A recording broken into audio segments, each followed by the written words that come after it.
2, 1. Alrighty.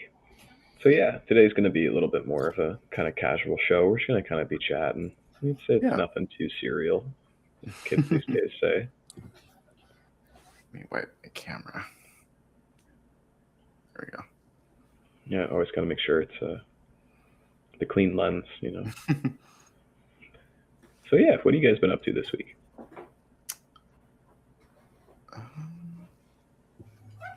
My God, my memory is terrible. It's kind of same old, same old. Oh no. I guess that's what he's up to now. Well, I went on like this road trip with my girlfriend. Oh, there you are, David. I don't know what happened. You could start again, Sena. Yeah. No. David, you were going. No, it was you. Go ahead. Okay. Well, we went on a road trip. My girlfriend's best friend, she's going to Penn State, but online. And she like renovated this shuttle bus. So we both, and then their childhood best friend, and we all went at like 6 a.m. last Tuesday. And we were going up to Idaho because her parents have a house there.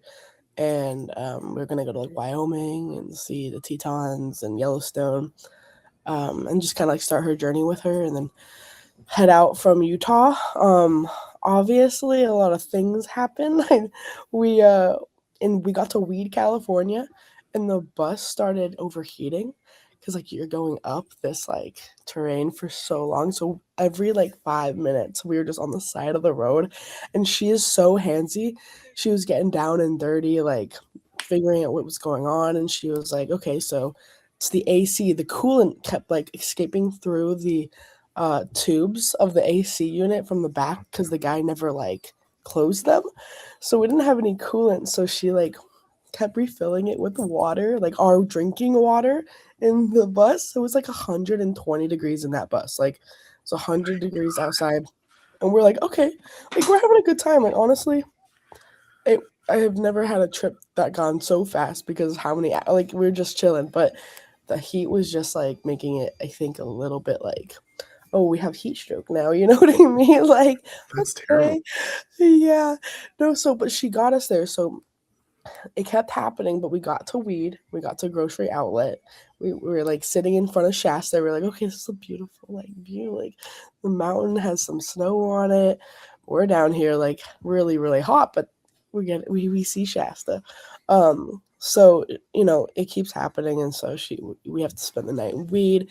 There's only one guy in the entire like area, town of Weed to like try to fix the engine or whatever. There's only going one on. guy in the entire town. Yep, only one dude. The town is just one person. Yep, that's right. The weedling. Well, it looked like it. Honestly, there's not. It's weed. Like what? It's like the border. We're almost there to Oregon too. So we spent the night. That was really nice. And then we get there like at 8 because he was like, "Well, we'll open early for you." I'm like, "Okay." So we get there. He's not there. Like, oh man. And so she calls, her friend Kaylee calls them, and I was like, "Hey, like we're here." And he's like, oh yeah, I lost track of time. I'm coming. She's just waking up. So we're there for an entire day till like 4 or 5 p.m. just chilling in Weed, playing games, talking, going to the store. And it was very interesting. We had some conversations with the people. One person was like a Catholic, and they were talking about how they had a black, or like the first black priest that they've never had. And it was just really funny and weird because I was like, it's 2026, okay. Like why, but like also like how, they're like, he makes it so fun. I'm like, okay, this is an interesting conversation. I have my menorah on me, so she's like looks at me and is like, she says something about, because she's like, people don't know like the Holocaust was a thing, and then looks at me, Jewish, and I'm like, whoa, like he didn't even ask, like he just saw the menorah and assumed, but like I'm not going there with you. Oh my God. She was really sweet, but again, it was just a weird conversation. And then so the guy that was helping us with the car, Right, we're realizing that it might be an engine problem or like a empty gasket. And so he's, we're talking to him, and then the woman that we were talking to before, he's like, I guess one of the friends was talking to this guy. I don't know what his name was, but she was like, "Oh, look out for him. Like, he's a sex trafficker." We're like, "What?" And apparently Mike, the guy who was working on the car, told him that there was 4 pretty girls here.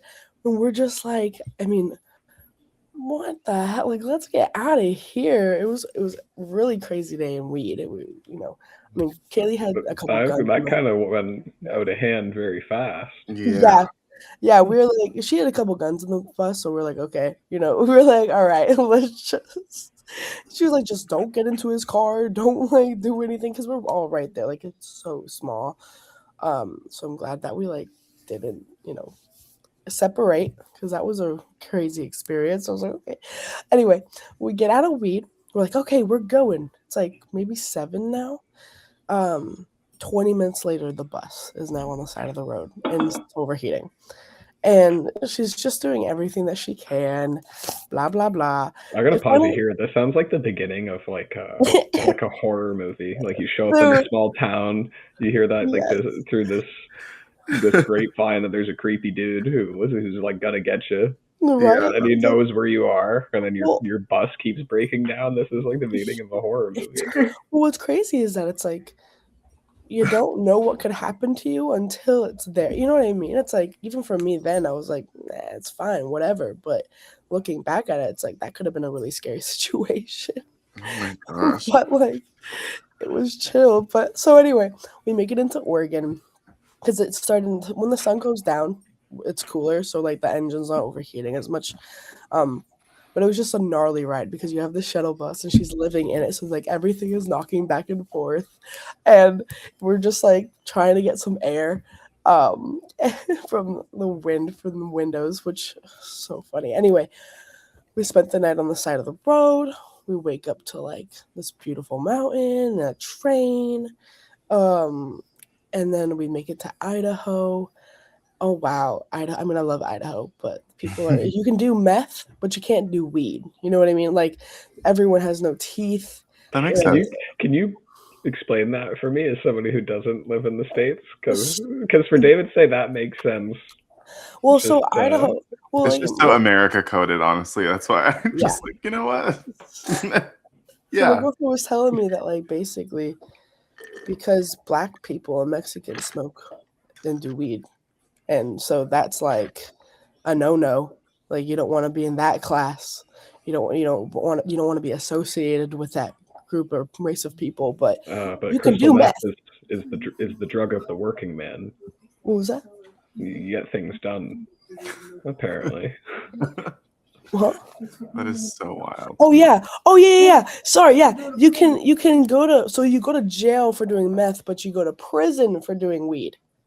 That's okay. So just a sentence. So yeah, it's just like a more of a, you're justified for doing crystal meth, but then if you do weed, that's just like, that goes against everything God did for you. Wow. Anyway, so that was an interesting experience, and I mean, again, people were nice. We didn't really run into anything that was super. Like, we didn't feel unsafe in that matter. It was more of just stupid boys getting drunk, lighting off illegal fireworks, and you're like, well, you almost just took off our friend's head. Like, we're going back, we're like, we should get out of here, because it's already a kind of a hostile environment with our friend and her parents. They don't have a good relationship. So it was again very like, it was great. We went on 4-wheelers. We got to shoot some guns. Like, that was fun. But it's just such a different vibe than California or like Oregon, which was crazy. So we ended up renting a car. And so we from Spokane, Washington.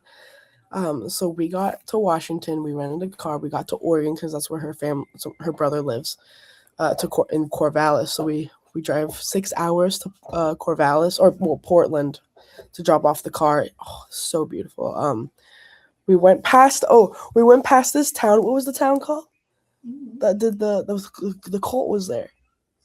Oh my god. Oh, the dailies. The Galeys? The dailies. The dailies. Okay, dailies. Yeah, so we soon like learn later that this town that we stopped in and got some coffees, and went to the bathroom, there was a cult, and this guy, he was from India, and he was gay, and he started this cult, like he's like no politics, no religion. And I was like, okay, interesting. But then he made his like followers buy him a Rolls Royce every month.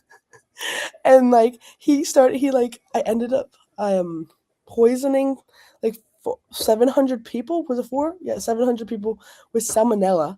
He put it in his food because he was running for an election. So no politics. I'm like, okay, well, you're running for an election. So he was afraid of losing the election. So he poisoned the food. And he again believed that having a lot of people was bad, right? That's crazy. Like more people who are worse. So and basically, I mean, he said some things that like, hey, these people that follow him, you should, I mean, again, follow this dude. He's like, if you follow me, because again, he's like, there's no God. He's saying that it's your priests and it's your politics that are keeping people, the suffering, which Yeah. right, like yeah, but then You're he's also going, fucking insane. you're also like actually crazy. You're right. So I guess it's still going on in Ashland, which we were reading about yesterday. Wow. I'm sure he's in prison because they found that out like a year later. But we were like in the midst of it because so we get to Corvallis, great time. Her brother's gonna go to college there. Her family meets us up there. Great time. And then that's when we headed back yesterday. It was like 10 hours. And it was funny because I love driving in Washington and Oregon. They like all stay on the right side until you're going to like pass someone, which I think is just genius, which I mean, you're supposed to do that here, but people, are always passing each other. So it's just like, okay, well, no, I was going to say, is that not like just like a general North American driving thing where you're generally supposed to be on the right hand side unless you're passing or turning? Yeah, except for in California, it's just like you don't even know that exists because so many people are trying to they're just trying to get in front of you. Driving here is pretty ridiculous too. We used to have one of the deadliest highways in North America. Oh my gosh. Yeah, they used to call it Deathway 2. Then it goes from the 403 is like it's like a southern Ontario highway that stretches quite a good distance, and basically the one stretch of highway I'm referring to was not part of the 403 for quite a long time. There's like this gap between the 403 and the QEW, which is like a north through south highway that runs to like Toronto and a bunch of other major cities in that area. But between this gap, like where I live, is in Brantford, you would have the end of this 403, and then you'd have to take this other highway to get to like Hamilton, which is by the bay, just south of Toronto. And that stretch of highway was like one of the deadliest highways in the world for years. Wow. Was it just because like the roads or the people? Well, it's like you have people coming from all sorts of like 4-lane traffic highways, and they're getting onto like a 2-lane highway. And you have like random people trying to get to work mixed with massive transport trucks and things of that nature. And rather than being on like a highway that's engineered for having say 4 lanes traffic, it's just it's like a rural road at that point. And there's a lot of fatalities, especially in the winter. Oh yeah, that black ice and slippery roads, and no one understands. Like, so when it rains here, I say that Californians don't know how to drive. They just like, it's like going back to 101 driving skills, and I'm like, get off the road. Like, it's crazy. And that's how, I mean, it was immediately when you get over to the border from Oregon to California, I was just like, I'm noticing how fast people want to go and how you can't be at a steady pace. Because I'm certainly not I'm not a victim. What is it? I'm the other way. You're a perpetrator? Yeah. Because like that's the thing. It's like I didn't notice it until I started driving in these other states to when I got back in California, and I was like, oh my gosh, I have to drive this way that I was driving when I'm in California because there's so many people that are. It's so dangerous. So Yeah. it's Oh, like, it's like I hate driving in Toronto. yeah, People couldn't pay me to drive in Toronto. Everybody there, I feel like, drives like a complete psycho. Everybody just does what they want essentially when yeah, you're in a big city like that. yeah. It's wild. That's right. So anyway, that was something that I noticed that was interesting, and also like, okay, I should recognize myself with it too. But it's hard to be one of those safe drivers when everyone around you is going nuts. You know, it's like you have to practice your defensive skills, but also you have to be a crazy driver too. So Yeah. anyway, yeah, Yeah. but we made it. We're back in Carmel Valley. Got my car's here, so that's why we had to be back. But Nice. Like Carmel, where Kirk is, Carmel. yeah. That's But we're in cool. the valley, so we're like 30 minutes from Pebble Beach. Usually that's Carmel area. It's like there's like this huge mountain. It's so beautiful. Oh wow. It's like Oh, cool. just this little baby town with like one road. That's Yeah. awesome. Thank you for listening to the story. That sounds like it was a fun road trip. Yeah, it was a fun road trip. It was, again, going from Idaho to Oregon. It was okay. Yeah, there's a funny story. So in Idaho, you'll have like this flag that has the cross, 250 years of freedom, and Marin and I are trying to just like not touch each other. Like we're just like everyone knows, but like, yeah. And just hearing, we had good conversations. It was very like open, no like hostility, but like also on that side, you have to be careful of what you're saying. And then also, then when you get into Oregon, we're sitting there waiting at the airport, and then there's this man next to me, and he's like, they didn't have their mask on, and I was like, and we're back, like, it was like that shift. It's like, it's not like you feel hostile in any situation because there's one way you swing versus the other. And I was in Corvallis, I didn't really get to speak to a lot of people, but it seems to be like people that do live there and have been living there for a little bit have noticed this, like, no, when someone doesn't like you, you'll know. It's like very straight up, but it always seems you're always leaning a little more left than right to where you come from, two states over. Yeah. And I thought, I mean, again, we're always thinking that like you just, no matter who the person you're talking to, you have to really die down your words, I guess. But so it was, again, people were really sweet everywhere you went. It was just the vibe of let me be careful, like let me just stay in my own lane and not get too wild into conversation and just listen, you know what I mean, listen and observe and then question later. Wow. But That's crazy. yeah, it's fun. What about you, John? What was your week like? You only know I've been kind of getting settled in at this new job. It's going Yeah. pretty good. I enjoy making things, and there's a lot of making things involved, which is kind of nice. What have you made? It's basically all duct work. It's a sheet metal shop that I'm at, so a lot of duct work for HVAC kind of stuff. Awesome. Yeah, stuff for cigarette factories, stuff for the local airports. Worked on a couple different things. It's kind of neat knowing what the thing you work on is going to. Yeah, that's cool. Totally. Yeah. I'm sure you'll like get some crazy ones that you'll Yeah. have I to mean, there's express, actually a chance that you guys have actually seen things I've worked on because I used to work on rail cars, right? Oh yeah, Like that transport like dangerous goods. for sure. And Wow. I know they go all the way down to Arizona quite often. Some of the ones I was working on. So yeah, if somebody lives in like the Midwest or the East Coast or wherever, there's a chance. There's a chance when you see a train going by, you're seeing something I've worked on. Awesome. That's cool. I don't even think about that.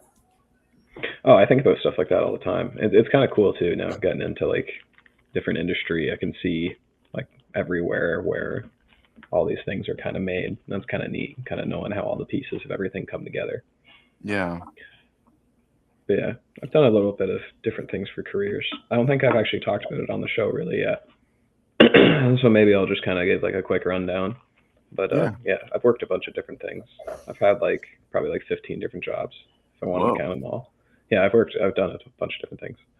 But I was a rubber liner for about 7 years, and the short version of that is you stick rubber to things. Yeah.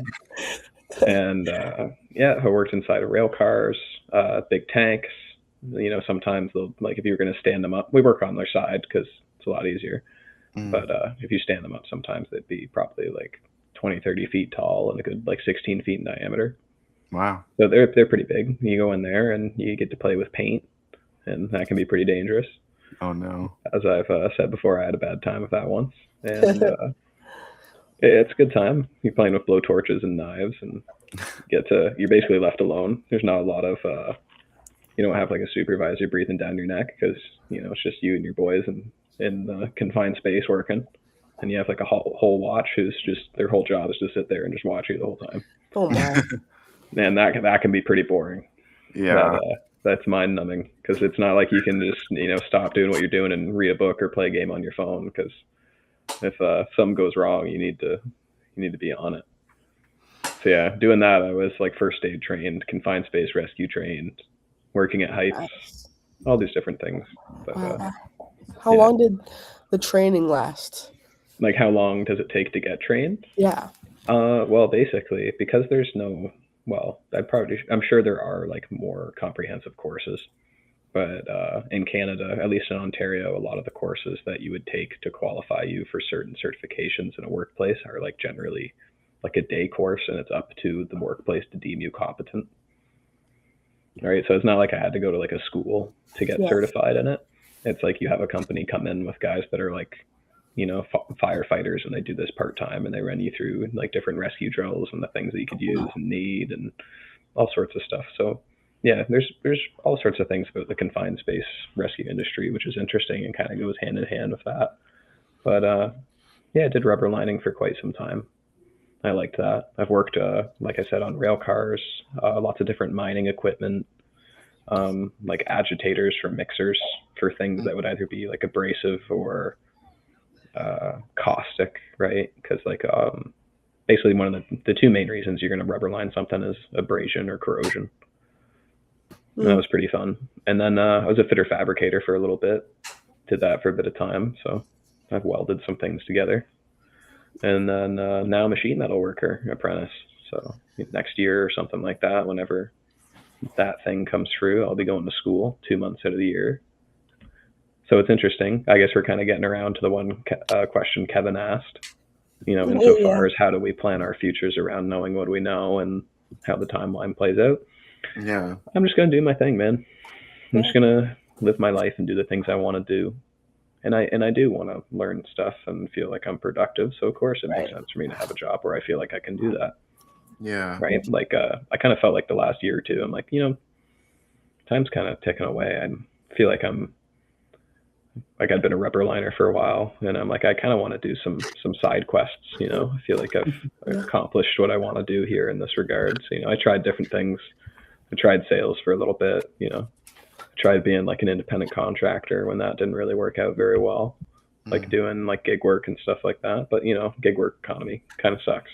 So yeah, that's kind of what I've been doing for that, to give people a little bit of context and tell you guys where I'm at.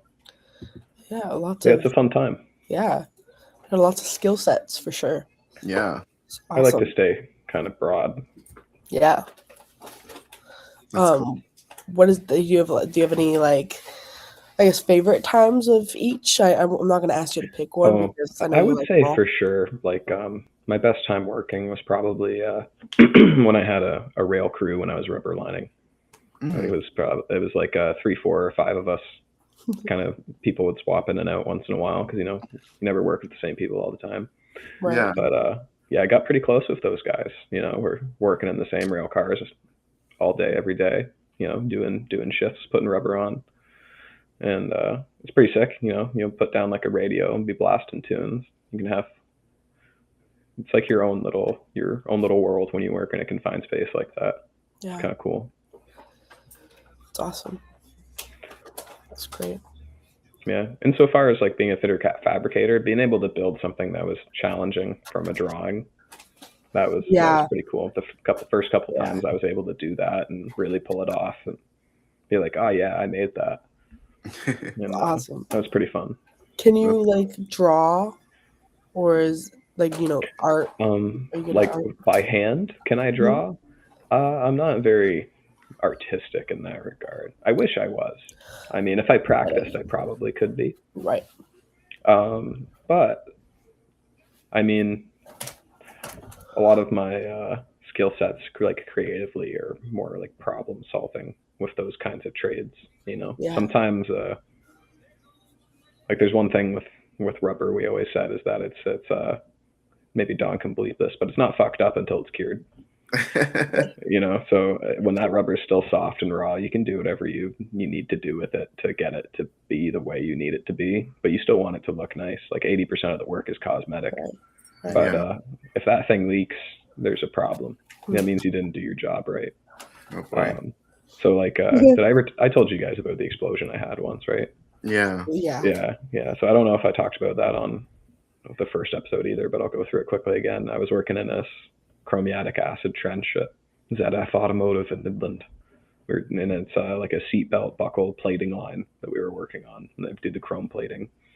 And I'm in this like 8-foot trench, and there's all these different blisters in the walls, so I'm cutting the blisters that are on the bottom, and hopefully like all the acid will drain down the PVC walls, and we lined PVC as well, polyvinyl chloride.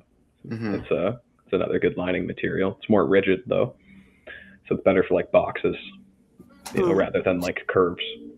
But anyway, so this one particular blister isn't draining, and I look up at my supervisor and I'm like, hey, what should I do with this one? Should I cut it, or should I, like, what do you want me to do here? And he's like, why don't you push on it and see if it like leaks? And I pushed on it, and it's like I'm like pumping a balloon almost, like a soft football. It's kind of what it felt like. And he's like, spark test it. And I'm like, okay. So I take this gun that has like a coat hanger basically on the end of it that he puts like 15,000 volts of electricity through it.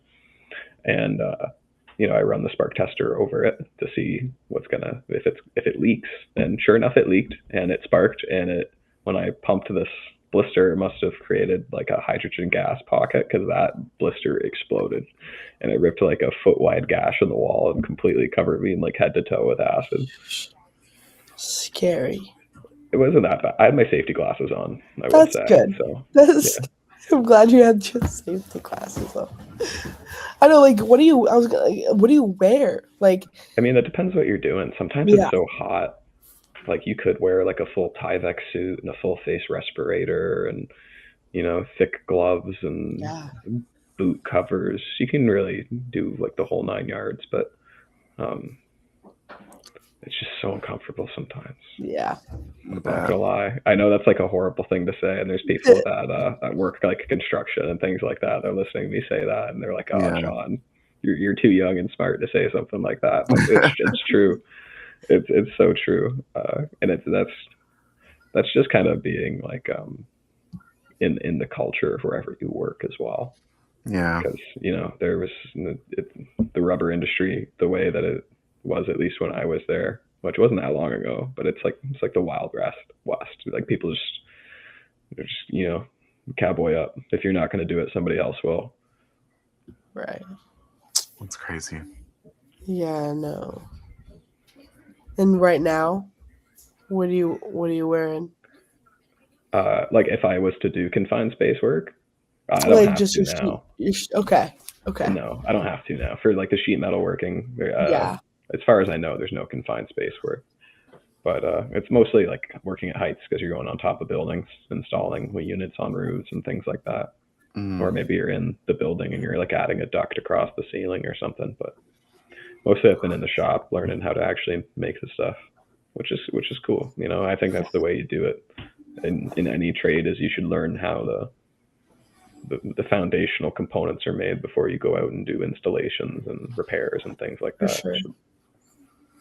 That's awesome. Yeah, that's that's a little bit about my work history and what I've done and what I kind of do. cool. But yeah, David, have you pretty much been a musician for most of the last couple of years, or have you just had like odd jobs or anything like that too, or Yeah. have you had like a career in the past? Yeah, I've had other like 9 to 5s in the past. So my first job ever was, I think I worked at Universal Studios as my first job. It was like right after college, and I already had like an annual pass, and I loved going there. So I was like, oh, working here will be fun. It was not fun. It was terrible. Yeah. And so I was like, I think the training normally is like 4 weeks. And because I was working in Harry Potter, because I asked to be placed there, they were like, yeah, so your training is going to be a little longer. And I was like, why? And I was like, and they said, because you have the regular training that's with Universal, and because technically you're also like a dual employee, so you'll be working under Warner Brothers and Universal, you have an extra 3 weeks of training. And I was like, okay. And so then I finished the Universal training, and then we did Warner Brothers training, and they gave, I don't know if I still have it, but it's like in my house here somewhere. It's like a thick like dictionary or like an encyclopedia of things that I can and can't say in the Wizarding World of Harry Potter.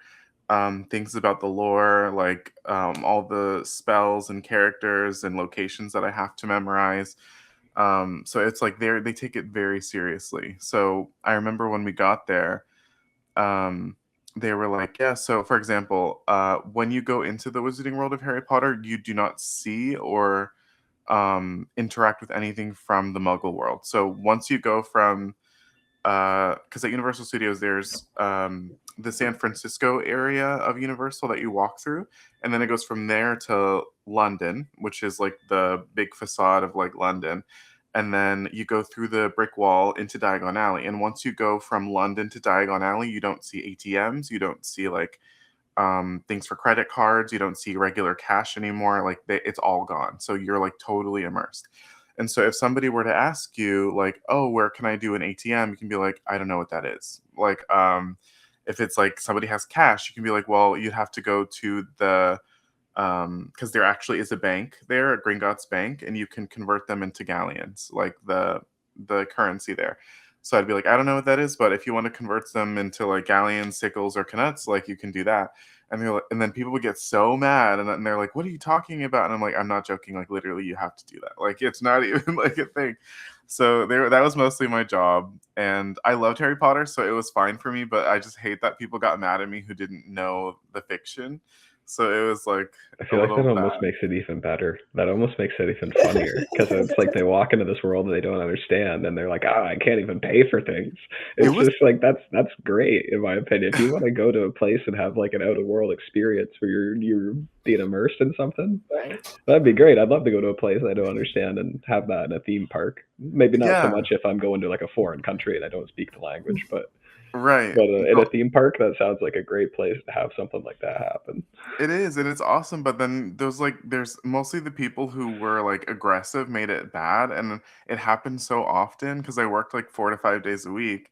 So I would run into just like the worst people, and they would always like be like, "Oh, where's your manager? I want to talk to your manager." My manager would say the same thing. It's like we don't have those here. Like you have to listen. So what else? And then there was something else I forgot. Oh, we had an extra the third week that we did. So there was like the regular 6 weeks, and then the eighth week was for training for this one particular event. So here at Universal, we have this thing called Rock the Universe, which is like a Christian music event.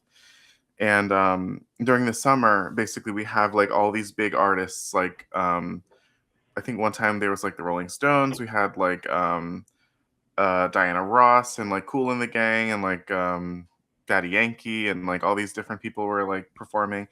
And during one particular week in the summer, I don't know if it started yet, but it will probably soon. Um, they will have Rock the Universe, where all the Christian artists from like Christian music will come and perform. And we have to get training for that week, because what would happen is people from the Christian religion, or mostly Christians, will come and try to evangelize to the witches and the wizards in the wizarding world and tell us that we're all going to hell. Oh my god. Um, so they would tell us, like, if somebody tries to evangelize to you, just say no, thank you, like, just stay in character, blah blah blah.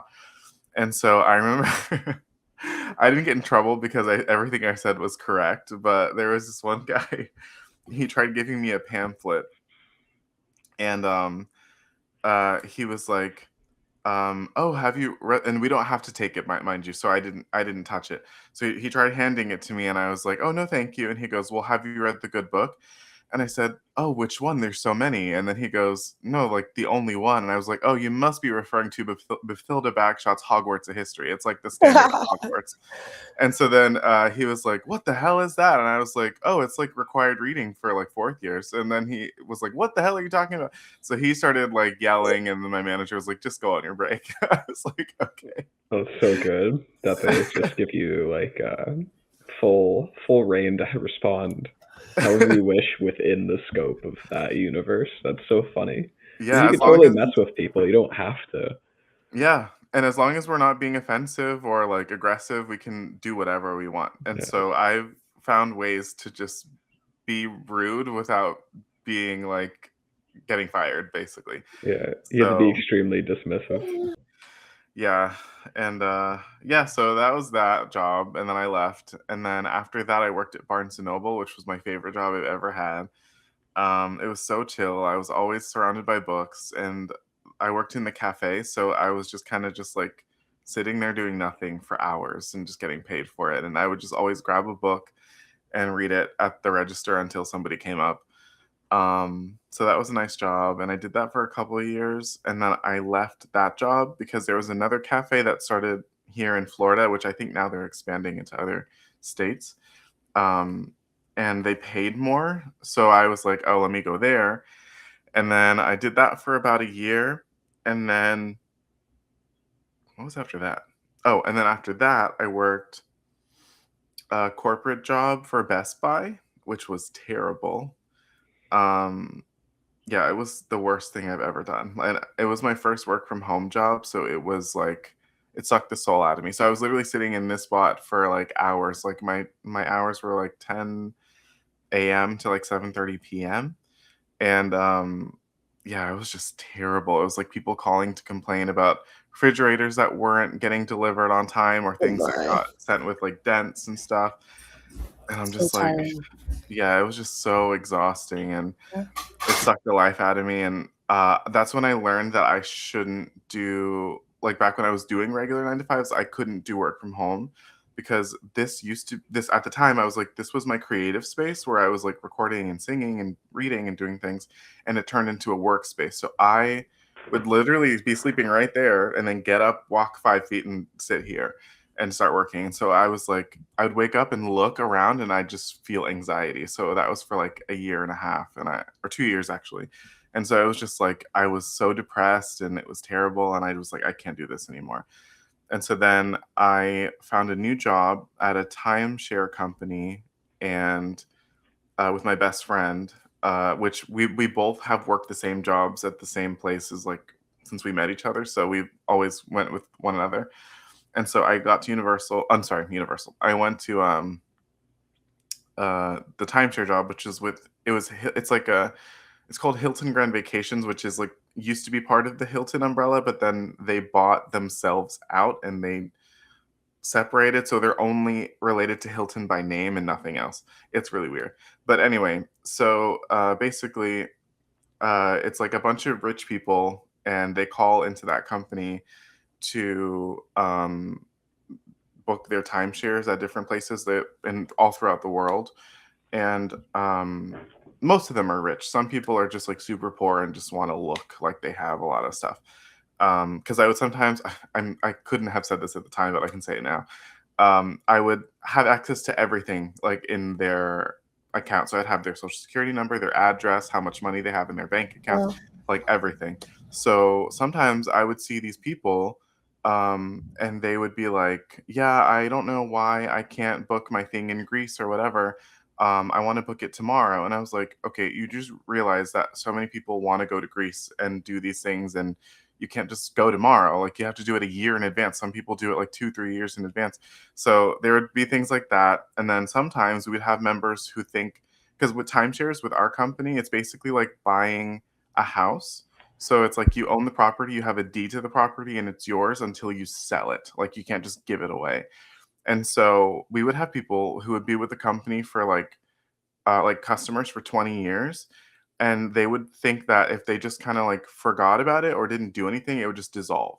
And so I would get calls sometimes, and I'm not even joking. Like it'd be someone who, whether they had money or not, I'd be like, "Hey, so you actually can't travel now." And they're like, "Why not?" And I said, "Because you owe like a bunch of taxes and property fees and things like that on your timeshare that you haven't paid in 14, 15 years." And they're like, "Okay, yeah, I'll pay it." I'm like, "Okay, that'll be $14 million." And they're like, "Excuse me?"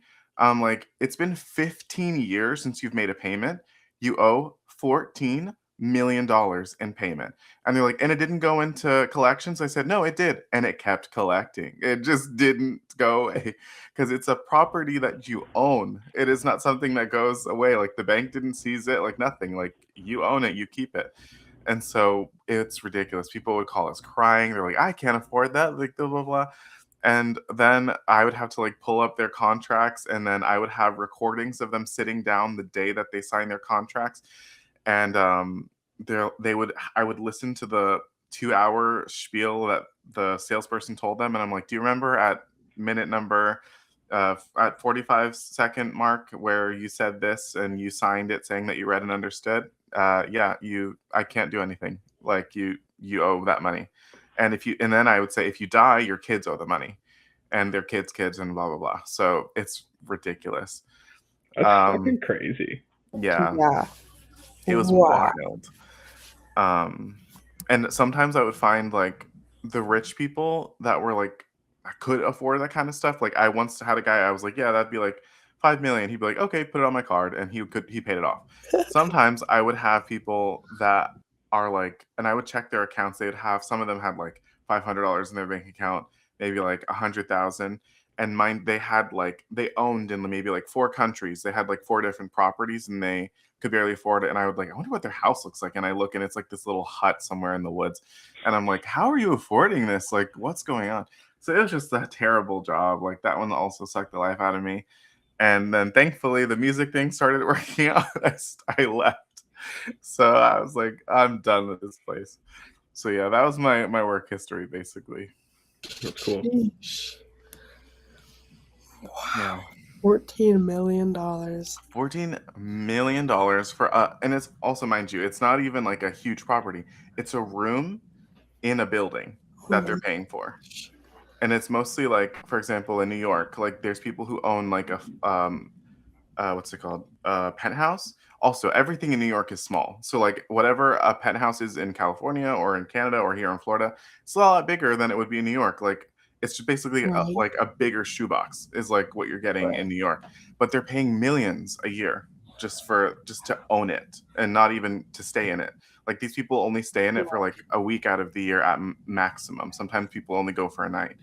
And I'm like, "Why are you doing this?" Like, I don't know. I couldn't say that to them, but I'm like, "What? Yeah, There's no point." but imagine like, couldn't you just go to like New York and get like a really fancy hotel room for like a couple grand rather For than cheaper. paying Right. like hundreds of thousands for part of a property? And you say they have to keep it until they sell it. It's not like you can just be like, "Oh, I'm done."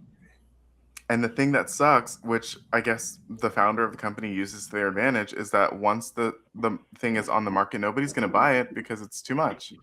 So Right. it's like, yeah, it's ridiculous. So, yeah. That is Dang. kind of crazy. It does sound a little predatory. It is. It's kind of like legal robbery is basically what it was. Like everything that we did at the company was within the law, and we were not doing anything bad. Like I would check the Better Business Bureau records and see if there was any reports against us, and there were. But then I would see the lawyers' responses, and they would find in our policies that we were transparent about everything. So They that would be resolved, basically. yeah, they'd be like, "This case is denied. Like you can't. You said that you agreed and signed and blah blah Right. blah. So you can't sue for something that you said you were aware of." So Right. Yeah, yeah, no good. Oh my. I felt terrible. That Sometimes. reminds me of like all these different companies now that have the arbitration clauses. Mm-hmm. Like I'm sure you guys heard about like the Disney one where family goes to a theme park, somebody dies, and because their daughter or the guy's stepdaughter or whatever had signed up for Disney Plus free trial, that the family had automatically agreed to arbitration. Yep. That's like, that is horrible. God. Isn't that crazy? Yeah. Yeah, same thing happened with Uber. I remember hearing about like an older couple. They were in an accident.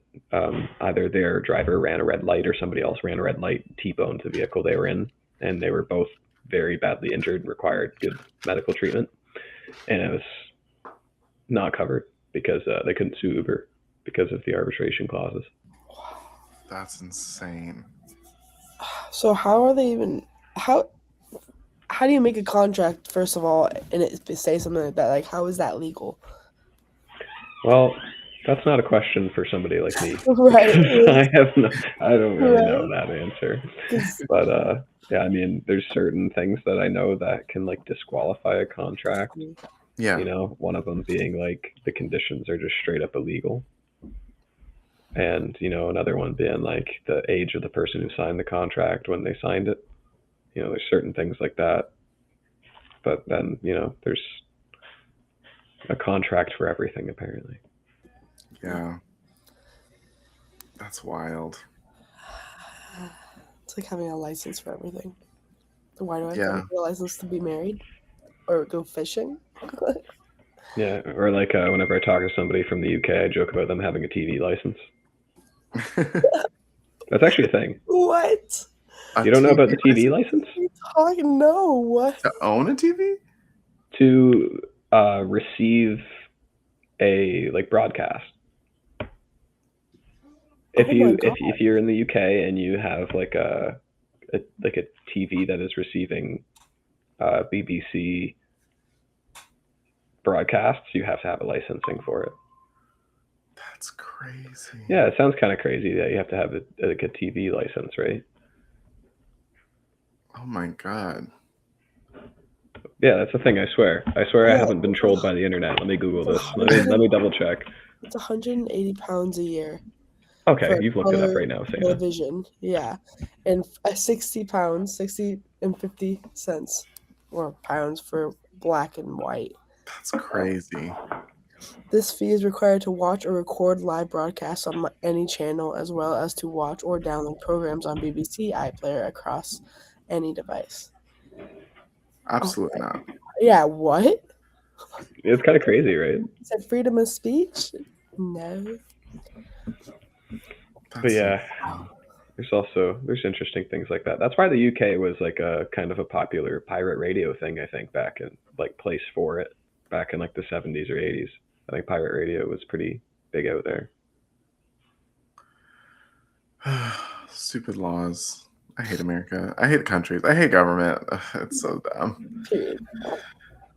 Like I've literally, when I've been doing like interviews sometimes for music stuff, I have to literally catch myself sometimes because when I'm talking privately with friends and stuff, I'll say stuff like, I hate America, everything here fucking sucks.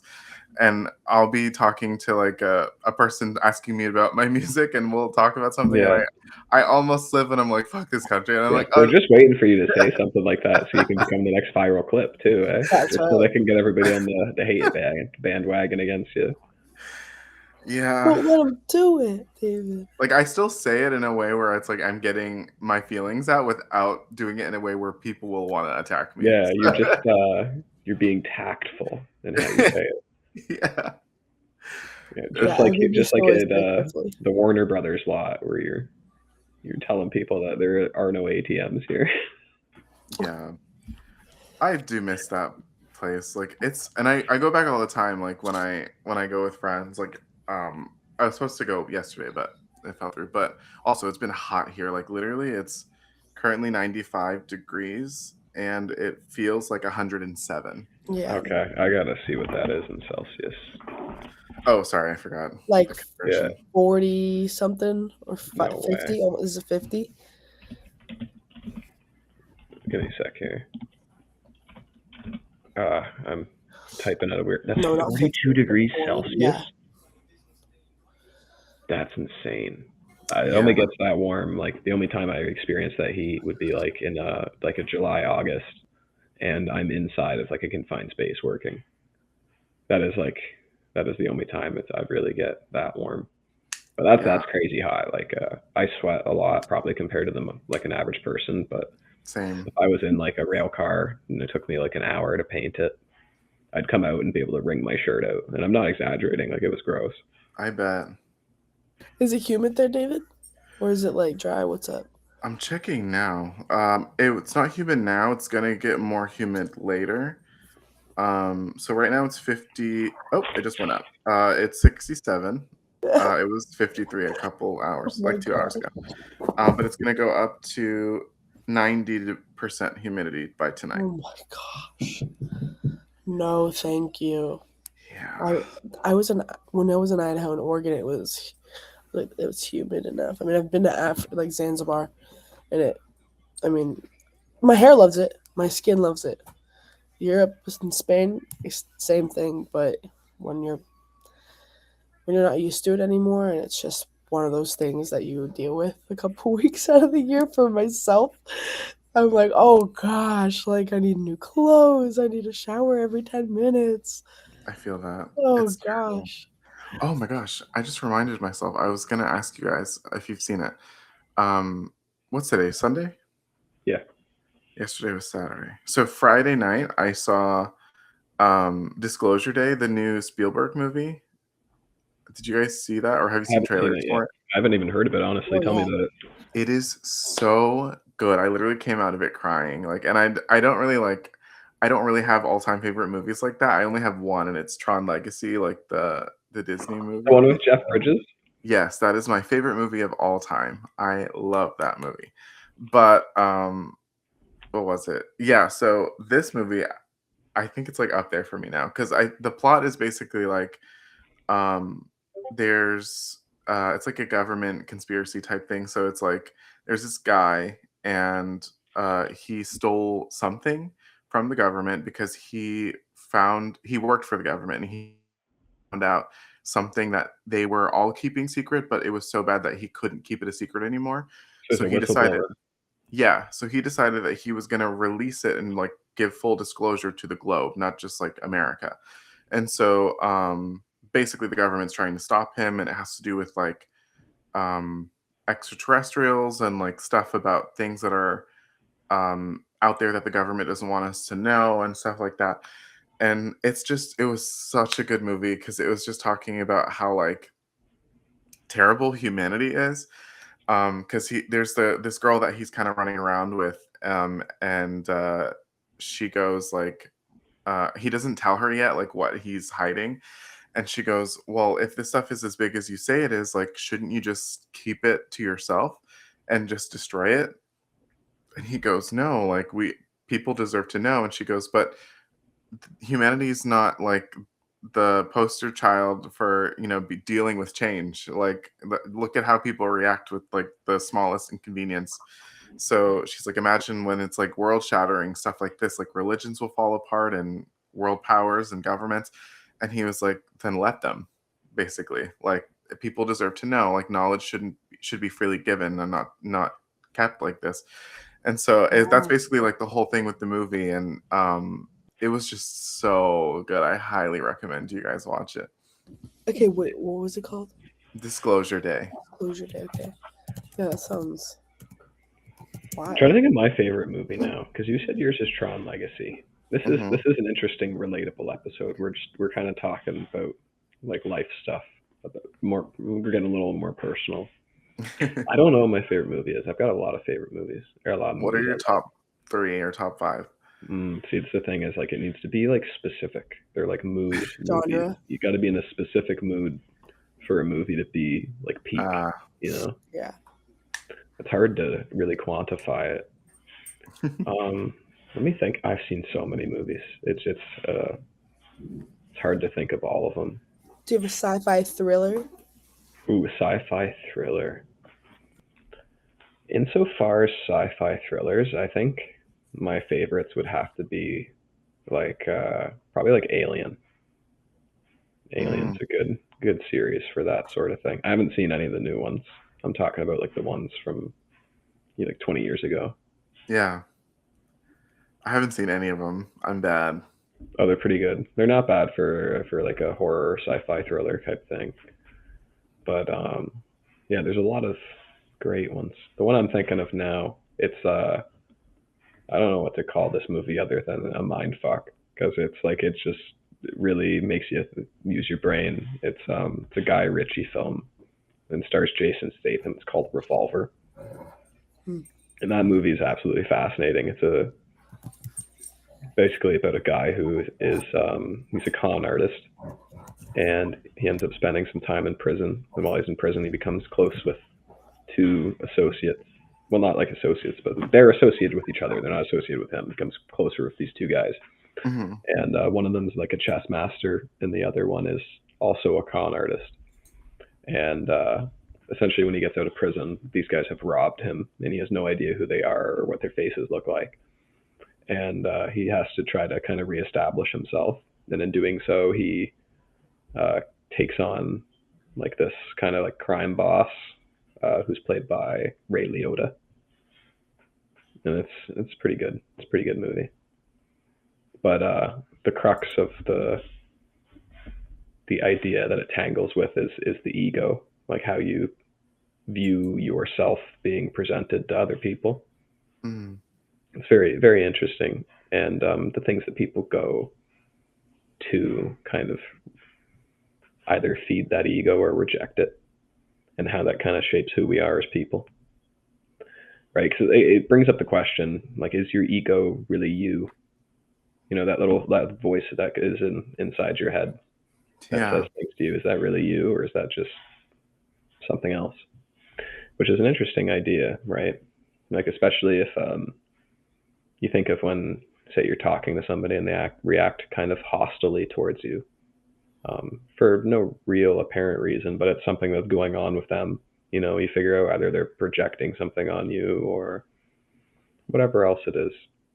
But there's a lot of instances of that in this movie, and it's a psychological ride that is very interesting to go on and kind of see it from that perspective, because I watched it when I was a pretty young kid, and to receive the message of like take a step back and kind of really evaluate yourself and the world that's around you, and understand that not everything actually is about you, in the sense that people are reacting in ways to everything and not necessarily you, and they're reacting to how they perceive themselves.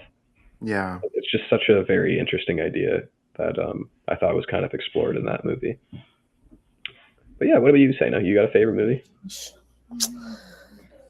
See, I'll say one now and then I'll think of it later. And like, it's but I do love the Hunger Games series, like very much. Yeah, it's like one of my like those.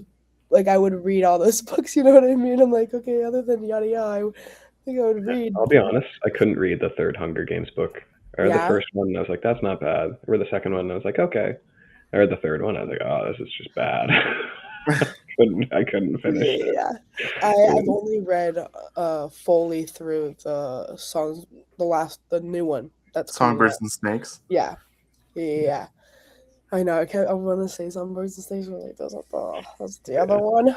But it just I don't know. It's something that I grew up with when I was like 9. So it's one of those things that even if it's really bad, I love it. You know what I mean? And it's my favorite kids movie was for me. It was always The Road to El Dorado. That one is such a good movie. You ever seen that one, David? Yes. That's the DreamWorks one, right? I think it's DreamWorks. It's got two Spanish guys named Miguel and Tulio, and they end up stowing away on Cortez's ship while he travels to the Americas. And they end up becoming like castaways and escaping, and they find this hidden like Mesoamerican civilization before the Spaniards do. Is And it the blonde and the guy with black hair? yeah, Yeah. and they arrive on Okay. a horse, and Yes. they're mistaken for gods because the Mesoamericans have never mistaken, or they've never seen a horse before, and they show up riding on a horse, and they're like, ah, It's a good one. and Yeah. it's such a good See, movie. there's just like a bunch of those films categorized in like this, your brain. It's like El Dorado and like even I mean, what's another like Journey to the Center of the Earth. I don't know. That's not I bad. love that For one. animated films that remind me of that, like Atlantis would be another good one. Yes. Yeah, I love that movie. That was Classic. another childhood favorite of mine. Yes, or like Mars. It's like what is it? It's this kid and his mom gets taken by aliens. Mars Needs Moms. Yes. I haven't seen that one. That one's cute. There's just those types of movies. Oh, and The Mummy, like The Mummy and The Mummy Oh, Returns. with Brendan Fraser. Those are my comfort Yeah, movies. I used to watch those a lot as a kid. I Oh, watched they're them making so many another times. one. That's funny. Aw. He just was at Universal a couple weeks ago, riding his roller coaster, and everyone was freaking out. They're like, "Oh my gosh, he's here!" That's It's like, hilarious. I love Brendan Fraser. Brendan He's Fraser awesome. is awesome. Yeah, he was actually very popular when we were all kids, and Oh. then I guess a lot of shit happened in his life. Yeah. Oh, I also thought about something else too. Sorry, my mind was just like jumping. In Disclosure Day, one of the things that I was gonna think I thought about that I want to ask you guys if you think would be a potential thing that could or would happen is like, so in the movie, basically without spoiling, one of the characters displays like sort of like cognitive abilities like mind reading and manipulation of like electromagnetic frequencies and all this type of stuff. And she starts to do that, and basically, they were saying that these extraterrestrial beings are their main like power is like empathy, and that's how they communicate and they base like their whole lives off of, and doing that kind of stuff. So one of the people that were like on the side against the government, they were kind of like hiding in this little place, and one of the extraterrestrial people come, and she's just like kind of talking to them and greeting them all by name even though she's never met them before. So like for example, if like this random woman were to come and talk to you, she never met you before, she'd be like, um, "Oh, David, how's your sister? And remember that thing that you were just thinking about the other day about that girl in your second grade class? Like, don't worry about it." Like that, so that she'll just like read you and like under and like total empathy. So it's like super cool.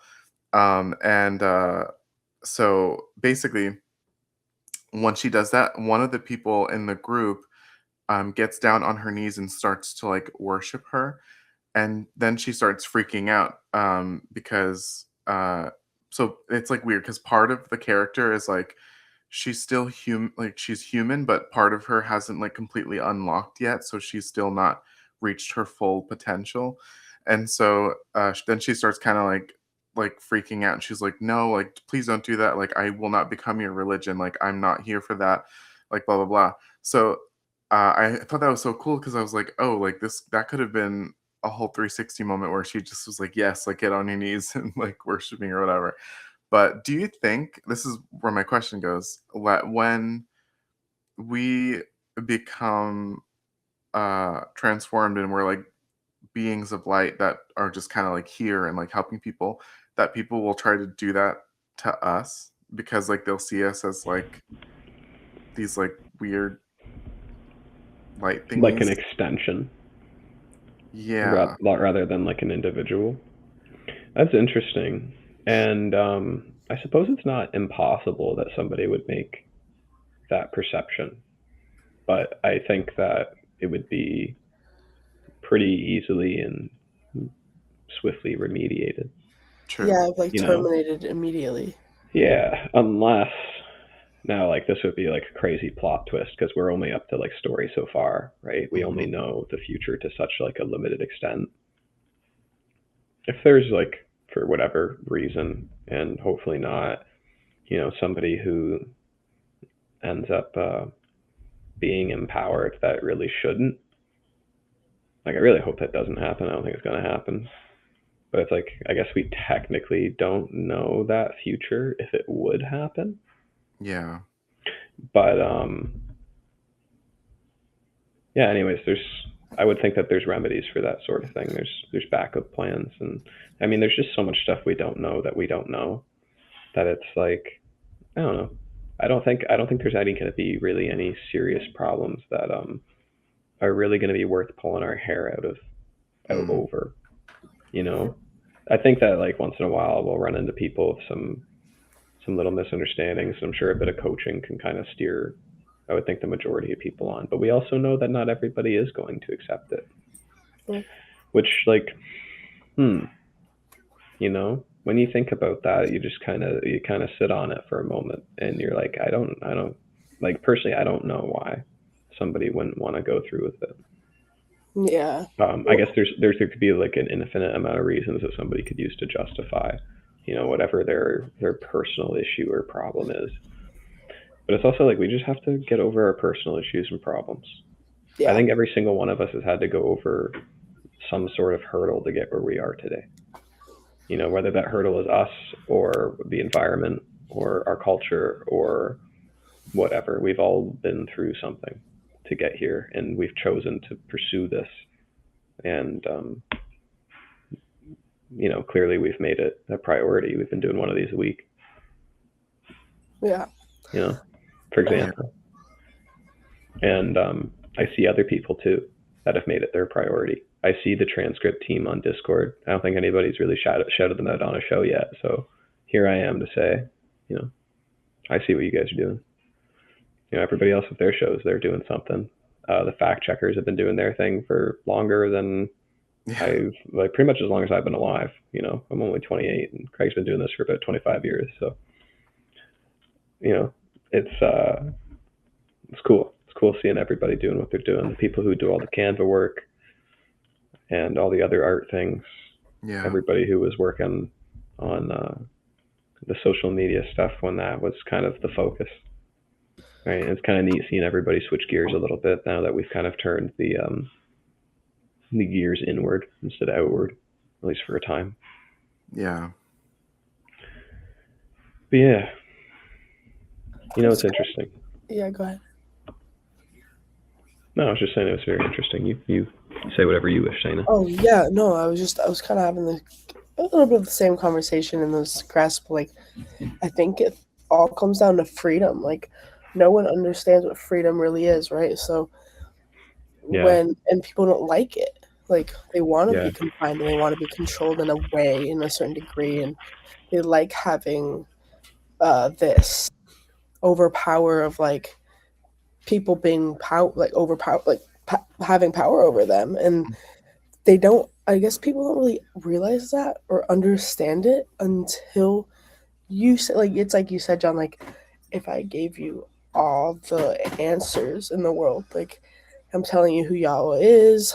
This, like, like Craig is literally giving us on a platter, and you tell people, and they can't get over, I guess, this what the world has done to God and what his reputation they have given him, as in you have to be feared of him. That's exactly what we were talking about, like with the cult stuff, and then like bringing it to, I'm literally like, to my girlfriend, I'm like, you don't think I'm gonna go? She's like, no, I wouldn't be with you. I'm like, right. So everything that you believe, that except she's an atheist, that's exactly what we're doing. Like, like, no political, no politics, no religion, like, and again, it's just like anybody. It was just, I gave like one of the friends, she, she's a Christian, but she doesn't really believe in religion. I'm like, okay, read the author. Like, here's volume 1.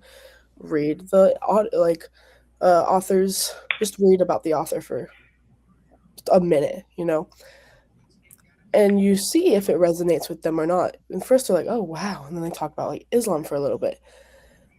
But I'm like, okay, it didn't resonate with you as much as it would have with maybe someone else, you know. Yeah. And it was very interesting to just see that because it's like, okay, we're having this open conversation. You seem very like on track to exactly what we know to be true and right. And I don't know what's the thing in their mind other than what the world has done to Yah and to his son. And that's just given an entire false reputation. I was thinking about it today with like the nuns. Like they're giving their whole lives to nothing. And they're like say that they're not, having sexual relations, but they are with priests having babies and killing them and having them underneath their their holy building. And I'm like, how do you think how do you think God doesn't see that if you are giving your entire life to supposedly God? It's very confusing. um and it has to go back to like their neshama not Mm-hmm. being there. They don't know what's right Yeah. from wrong. They're not able to really Hmm. connect Yeah, with. people who are mired in religion and politics, that's just kind of a swamp that you can tell people which way they can go to walk out of it, but you can't really drag them, right? Right. Yeah. It's like the And horse and that's water thing. yeah, exactly. Yeah. But the kind of what you were saying makes me think of somebody who was a very close friend of mine for a long time, probably for most of my life, I think at this point for sure. And this guy isn't religious or political. He's just a kind of go with the flow kind of guy. He's a smart dude too.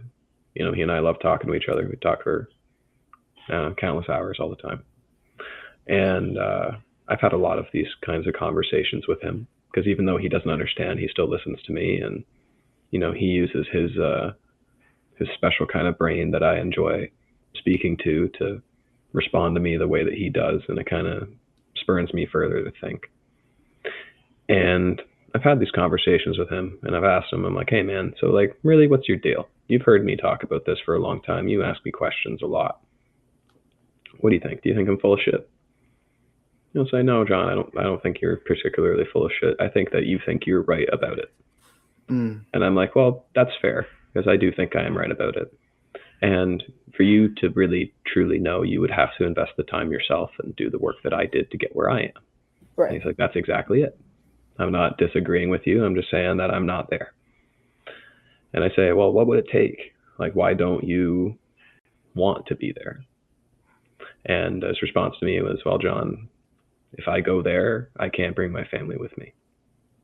If I go there, my family's going to die, and I'm not going to be with them anymore, and I'd rather die with my family than go. Mm. And I was like, well, that's very unfortunate. Yeah. If that's your decision, man, I can't make you change your mind. But Wow. Yeah. you know That what I is, mean? yeah, because that's a big thing we all go through, I think. I mean, I've had those feelings of like, well, then I'm not, like when you're young and you're not able to actually come to like the realization of like get over it, Yeah. like this is people's choice. Because seriously, it's like that's exactly what my stepdad and his wife. She's literally just like my parents were good people, and they're not going. I don't care, and it's like it's. I mean, it's very real, but I think For sure. you have to. What sucks is that he thinks that, right? And he's so valid. I mean, I understand. But when you start reading and then you understand, I think your perspective would change. If Yeah, it's interesting, right? It's your perspective on the choice changes the more you interact with the idea, right? If for my buddy's sake, he's just heard me talk about it. He hasn't truly chosen to interact with it other than beyond asking me questions, sometimes Yeah. just to mess with me. Sometimes he'll ask me stupid questions on purpose, which I kind of find humorous because why not? That's just kind of the kind of relationship he and I have. Ask each other Yeah. stupid questions and get stupid answers, and once in a while, you end up telling a joke that's actually like extremely true and hilarious. Those were the best times. That's good. But Yeah, it makes you wonder. You got to figure out people's motivations, and clearly, all of us have to be motivated to be here, like we touched on a little while ago. And I think right now we're in a very interesting spot in this conversation because we've been going for about an hour. It's been a nice, kind of chill, casual chat. We haven't really talked about anything too serious, but also we've kind of dipped into something neat. So my question to you guys is, do you want to make this a 2-part episode? Yeah, sure. Yeah. Maybe Yeah. we take a break here and we get Joe in and we continue this conversation with Joe.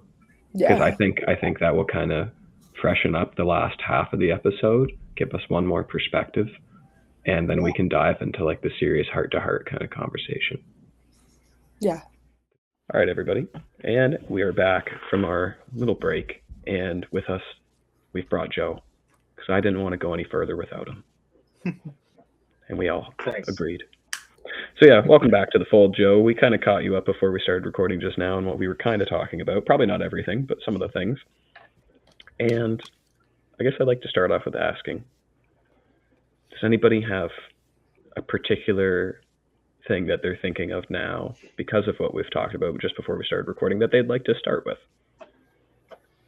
So just so I'm on the right track. So essentially looking at what would hold somebody back from taking the path, or Yeah, that was kind of the nature of the discussion, is all the things that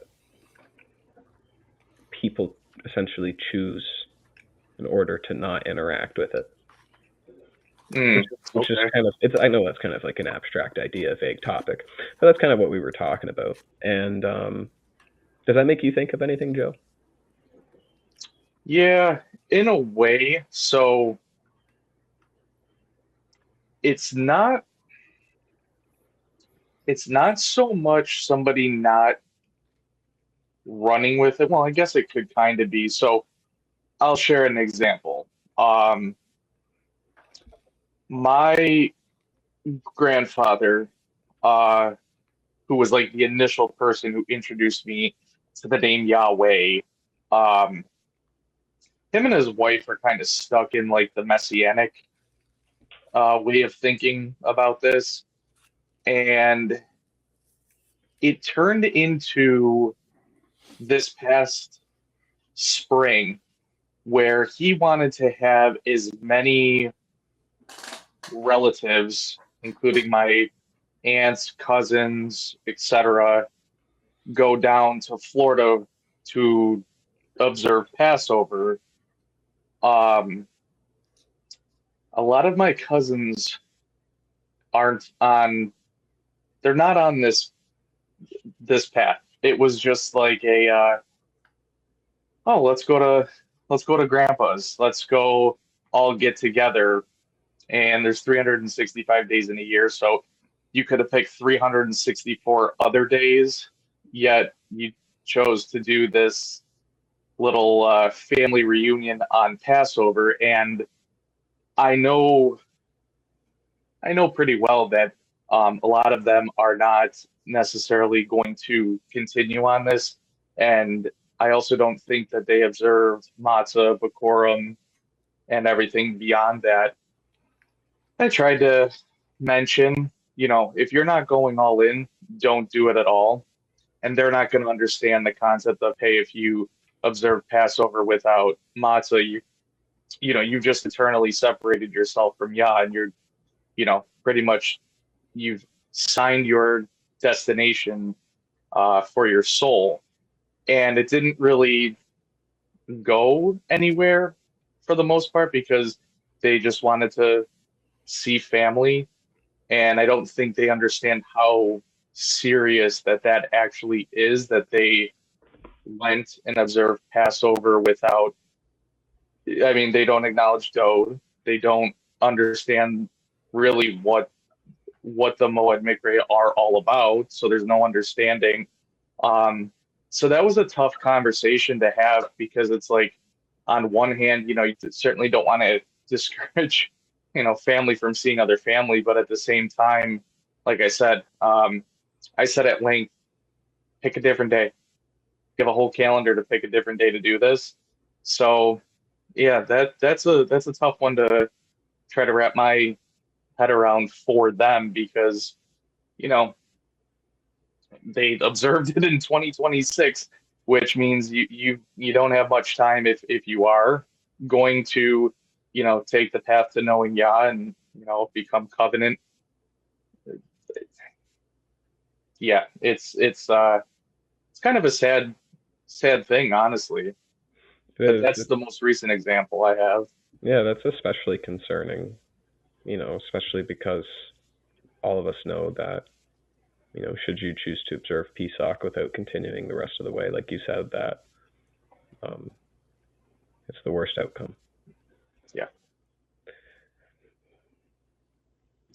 Yeah. I've tried to have conversations. A few of my cousins, one lives downstairs from me, and he's just not on board really whatsoever. He thinks, I'm crazy, I'm a kook, and that's fine. I mean, nothing out of the norm at this point. But for the other cousins, it's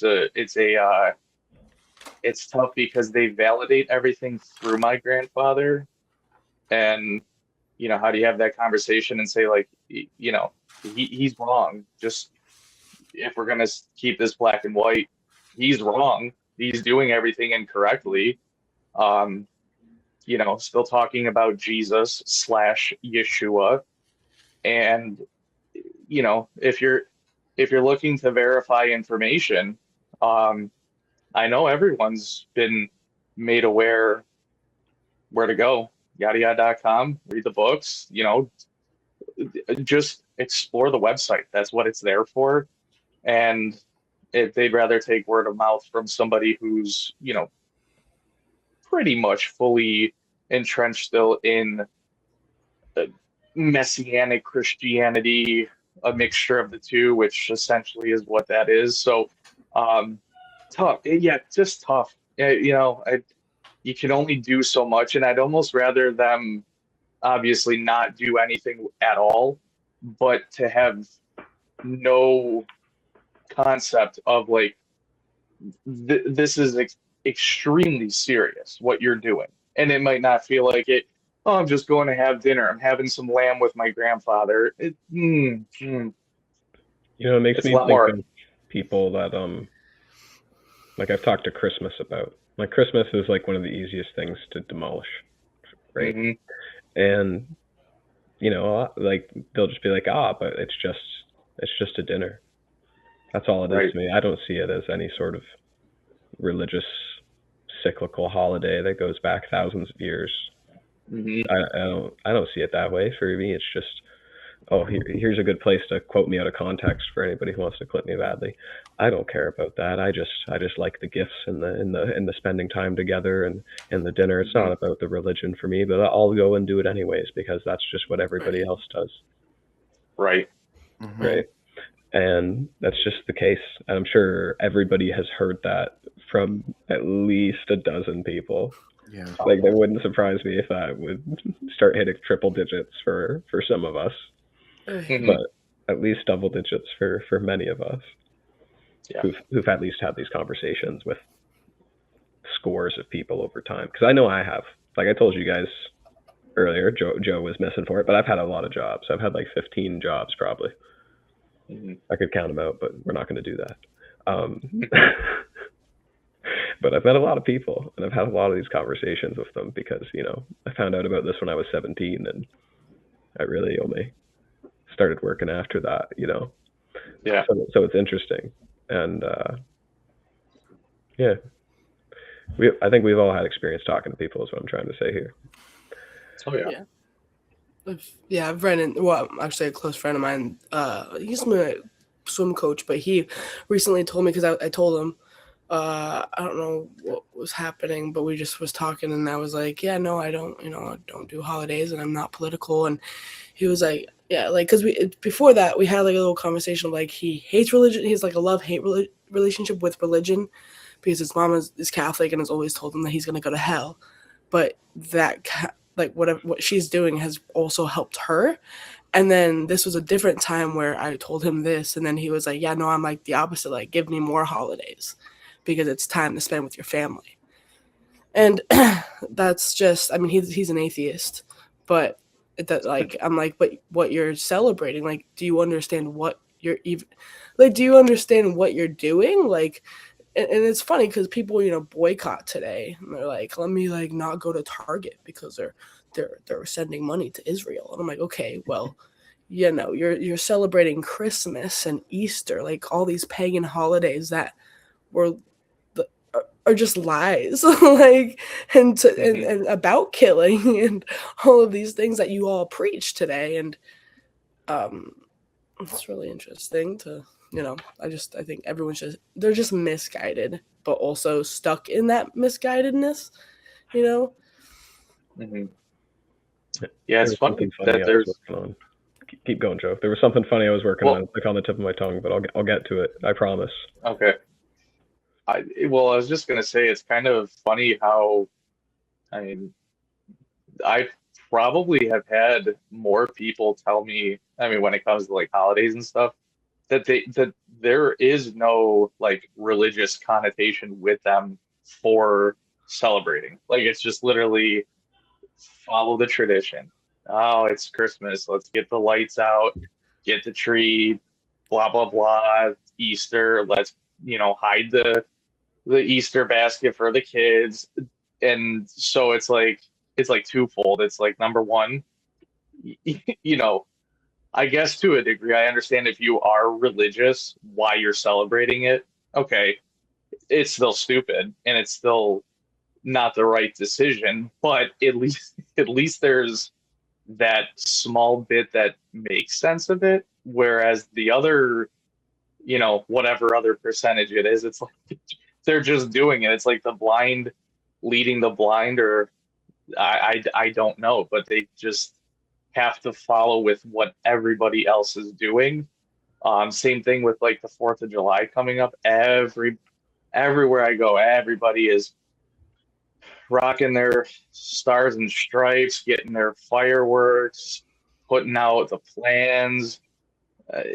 It's just it's so frustrating to see because it's like for reminding me I have Wednesday off. Oh, you're welcome. Yeah, it's July 1st, Canada Day. Oh. Canada Day. Oh. Yeah. There you go. Yep, I get to sit at home and maybe do this. There you go. I'll play a game with David or something. Oh, yeah. Yeah, there you go. So I think everybody here and the people watching it as well have at one point felt or have recently witnessed the kind of insecurities that some people may have with regards to their belonging and their participation in the covenant family. And I think this is actually an important conversation to talk about. It's not something that is overly dwelled on, nor should it be, but it is something that I think should be addressed in an appropriate way too. I know Craig's spoken about it a little bit. He's basically said if you don't feel like you're doing the right thing, then start doing the right thing. That's basically the fastest way that I can sum that up.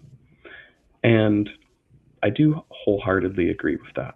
I think that's the best thing that we can do collectively. And of course, that's what we're doing right here, right now, right? We're doing something together. And I guess basically what I wanted to touch on was the kinds of insecurities that people may feel, because I think there's different types. And one of them in particular cannot really be defined or helped. That's always up to like the sole individual. And I think it'd be interesting to touch on maybe times where we have maybe felt that insecurity ourselves. And I think that giving people kind of a relatable perspective that feels a little bit closer to like being on the level, you know what I mean? Because like obviously we know what we're talking about, but we're not the most knowledgeable individuals by far. right? Mhm. We're just, before we started doing this, everybody's like, hey, who's these kids? You know what I mean? Like, Yeah. essentially, we're just random people. So I feel like it brings this kind of level of sincerity and like a genuine air of us just being regular people. Yeah. Mm-hmm. So I don't end up talking for the next 15 minutes straight. Based on what I've just said, what do you guys think?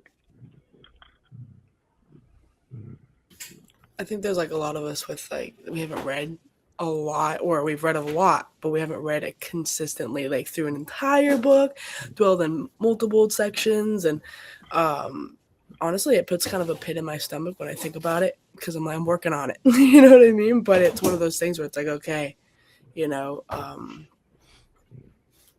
it's just the dwellness of it all, and it's my whole life. Like, again, I was born into this essentially, but I'm very recently have finally been able to even put my head in the game. You know what I mean?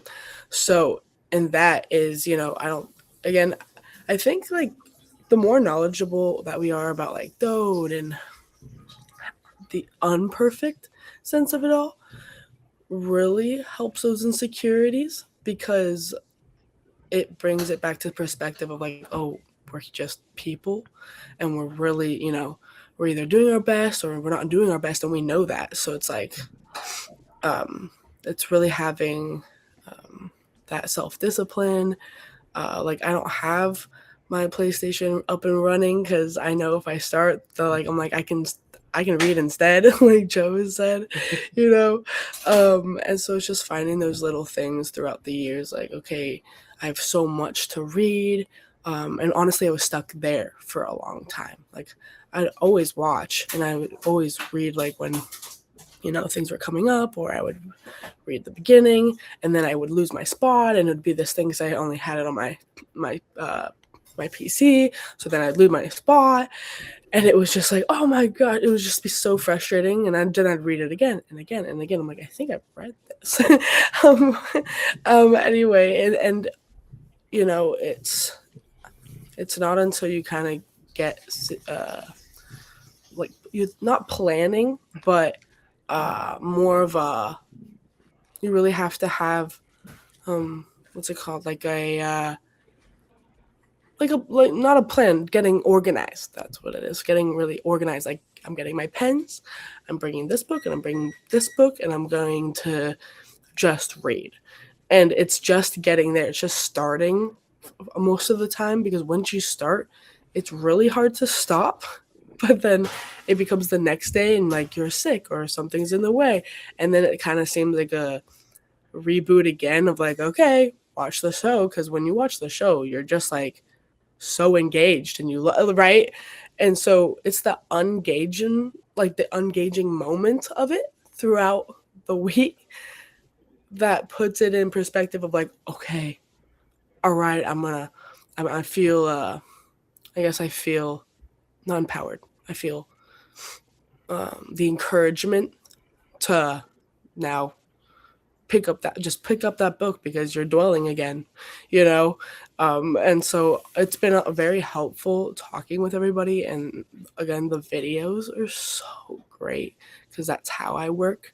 It was, again, I had a really hard time reading as a kid, so, and it's not until recently where I've just loved it. And that's, my mom would be she'd be like, what, you love reading? Right? So it's one of those things where, again, I think the dwellingness is a very big insecurity, because it's not so, how when you were saying, John, about, or I guess it was Kevin, it was how, watching Craig's show, and it's really heavy, and it is. And then watching someone else's, or it's like watching YtoZ, in the sense of oh, he's relatable. That's why I loved when we learned that YtoZ was, or is YtoZ's son. I was like, yes, it's a man. It's a man and not a god. I was like, I don't ask, I'd always say, I don't ask God to die for me. like right when I was younger. Anyways, just the growingness too of putting not your ego aside, more so just being like, you know what's right, and so what are you going to do about it? And it just comes down to that moral of like, you know, this is wrong, and you need to switch your brain a lot of the time and being like, okay, like that wasn't right, my bad, but this isn't religion, and we need to stop thinking like it's religion. Yeah. Like David has said, you know, I didn't read on Saturday.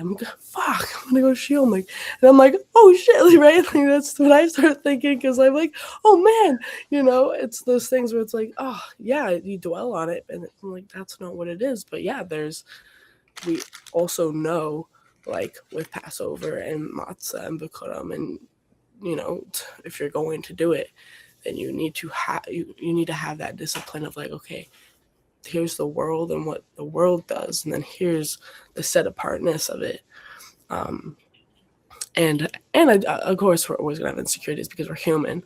I think even Yah, I mean, Yah has insecurities. I mean, he created us, and I'd be pretty insecure about that, you know. So anyway, yeah.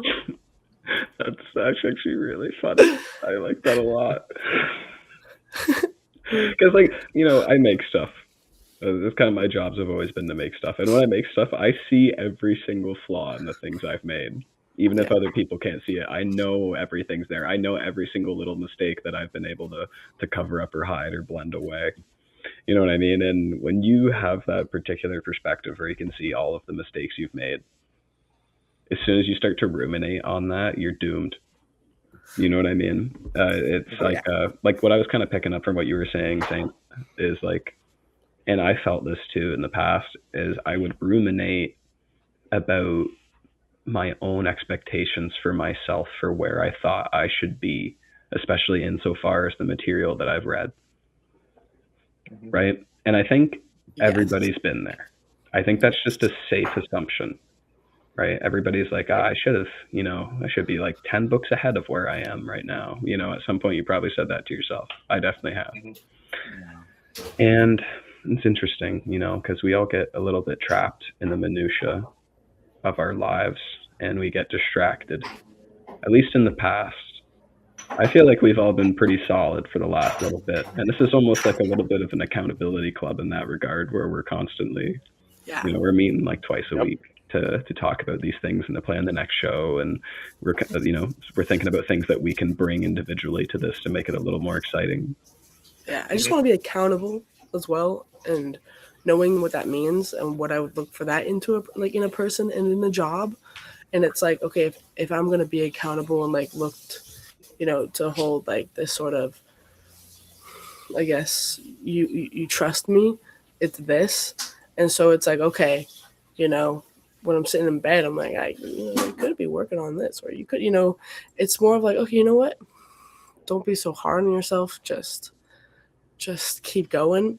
But it is that thing where it's like, okay, it's 1 a.m. I'm on my computer. I'm like, that's kind of when I did all the Shem research. Actually, it was like 3 hours, and it was just like, you know, it's one of those things where once you're locked in, you're locked in. Yeah. And we all have those moments. Yeah, and then it's not work when you're doing it that way. It's fun. Yeah. Like every time we have a conversation off of the call, because we do try to keep the videos like a reasonable length. But anytime we've had an off video discussion, it's like 3 hours.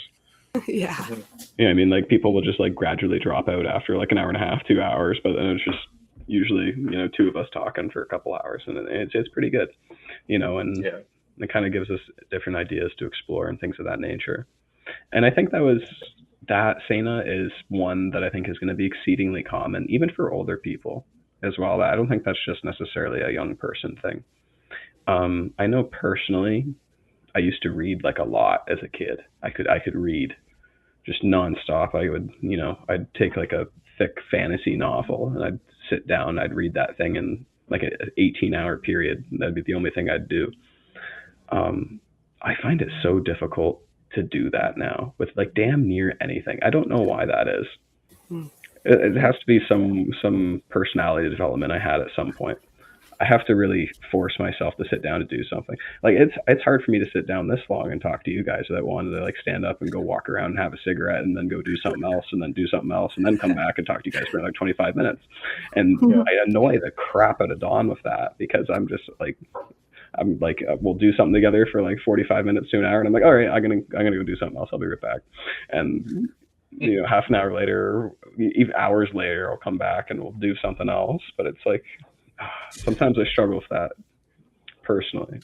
And I have in the past definitely ruminated about my expectations for myself insofar as where I wish I had been. So part of that for me has just been getting over it.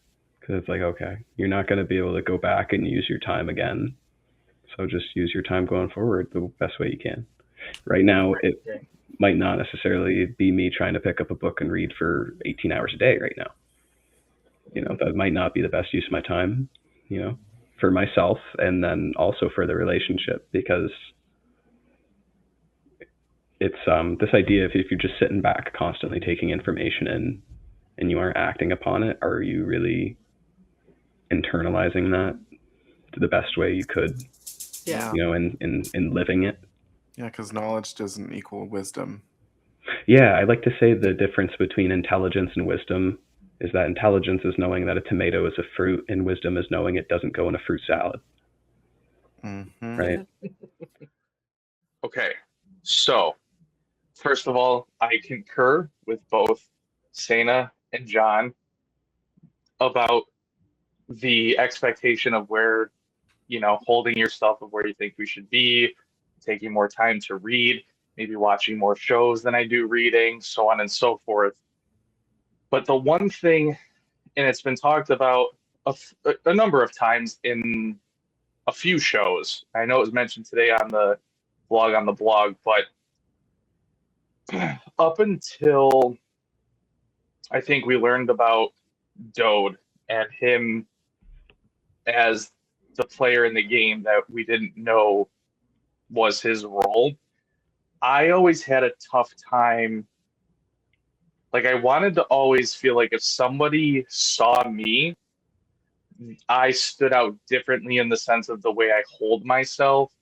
And what I mean by that is sometimes I would let like things affect me, get depressed, get unfocused, kind of hit, that valley before you get to the peak again when things just seemingly feel like they suck, everything's unraveling.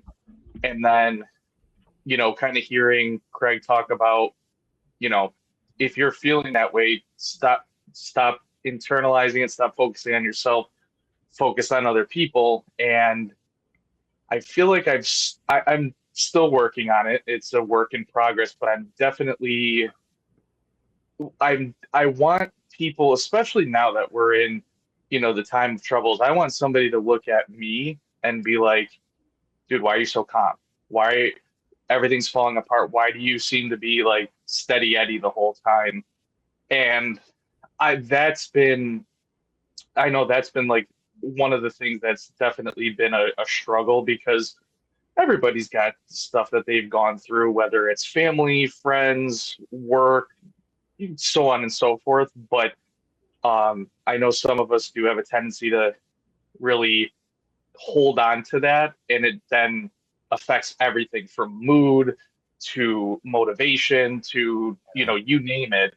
And I'm trying to really, especially now learning more like about Dode and, going 16 years off on a bender, not talking to ya, and like completely no communication whatsoever. Like, that kind of brings me down a little bit and be like, okay, if Dode is like, yeah, he's Ya's favorite, he's firstborn, he's everything, and he can go through the stuff that he's gone through, not to say it's giving us an excuse or a pass to be, a dirtbag and do things just because, oh, Dode did it, so I can do it. But at least it's giving us a little bit of that slack to be like, don't be so hard on yourself, because like you said, Sena, take the perfection, take the religiosity out of it, stop trying to think in that mindset, and more so, how do you respond when you do screw up? And I think that's something that I'm sure a lot of people probably have dealt with, where they just kind of always feel stuck and they can't get out of their own way. So, and maybe it's more older people who've gone through it already and have kind of gotten out of it. And then there's, the younger ones like us who, it might be we might be more prone to that. But I know that's something that really kind of stuck with me listening to shows, is just, don't stay stuck in the mud. Get up, move on, and, show yourself to be trustworthy, because, we don't want to be a bunch of atoms sitting around the garden not doing anything and, not being productive. And I think that's something, hopefully some people can relate to, and this is a good way to get out of it. Yeah, you touched on a lot of good points there. There's one in particular that when you said it, it like clicked a thing in my brain that I said to myself I wanted to respond to it. Oh man, it was like it was a turn of phrase. The wonders of ADD. Yeah, it's bad today. It's real bad today. I gotta get more sleep. Is probably what it is. Drink more water. Do something like that. But fuck, it was good, Joe. It was good what you're saying. Mm-hmm. You touched on a lot of good points, and yeah, there's a common theme here, right? And I think that it's safe to say that if the four of us have felt that way before, there has to be many, many more of us that have felt that way or still do. Yeah. Yeah. Right? Now, one of the things that we kind of have been talking about, but I guess haven't been said this way, is that like the deadliest thing that's going to be in people's path is themselves. It's getting around that ego, like how they perceive themselves. Because if you perceive yourself as a Christian, you'll never get out of Christianity. You know what I mean? If you perceive yourself as a patriot, you will never get out of patriotism or nationalism or militarism or any of those other things that we've been called away from. Yeah. Right. So it really, ego, big thing. You tell yourself you're depressed, that little voice in your brain tells you you're depressed, you will be depressed. Yeah. You got to stop listening to that little voice. That was one of the things we were talking about last time before we took that break. I don't know if we were recording for that, but I think we were. It's basically, I asked the question, is that little voice inside your head actually you? Is that your conscience? Is that your ego? I think it would, I guess in association, the ego would be part of the conscience, like how you evaluate things and make judgments. Mm-hmm. But if you have a messed up conscience, failing Nasama man, then you start, flipping over buses and burning them when your team loses. Yeah. I like to think of it as puberty. Oh, sorry. No, go ahead. I was just gonna say, I also think like exactly what you said too, but I think it's also twofold, where it's like ego, but also I guess like a small, like not as, I guess the spectrum depends on the person and the situation, but like victim mentality, because like some people are in situations where they feel like they cannot escape religion, like because of someone's going to hurt them, or they're going to be exiled by their community, or they'll lose a job, or they'll lose their family. So I feel like they're like, I cannot do this, it'll ruin my life. Like, so there's that like sort of control aspect where they feel like a prisoner in there and they just can't leave, and they just kind of do it. Like there's that too. I think it's just a social thing. But I was just gonna say like ego, and then also just like a society and for sure whole thing. Yeah. Somebody had mentioned at some point that there is another side of the token too, where there's the people who think that they're totally good, like they're totally fine, everything's hunky-dory.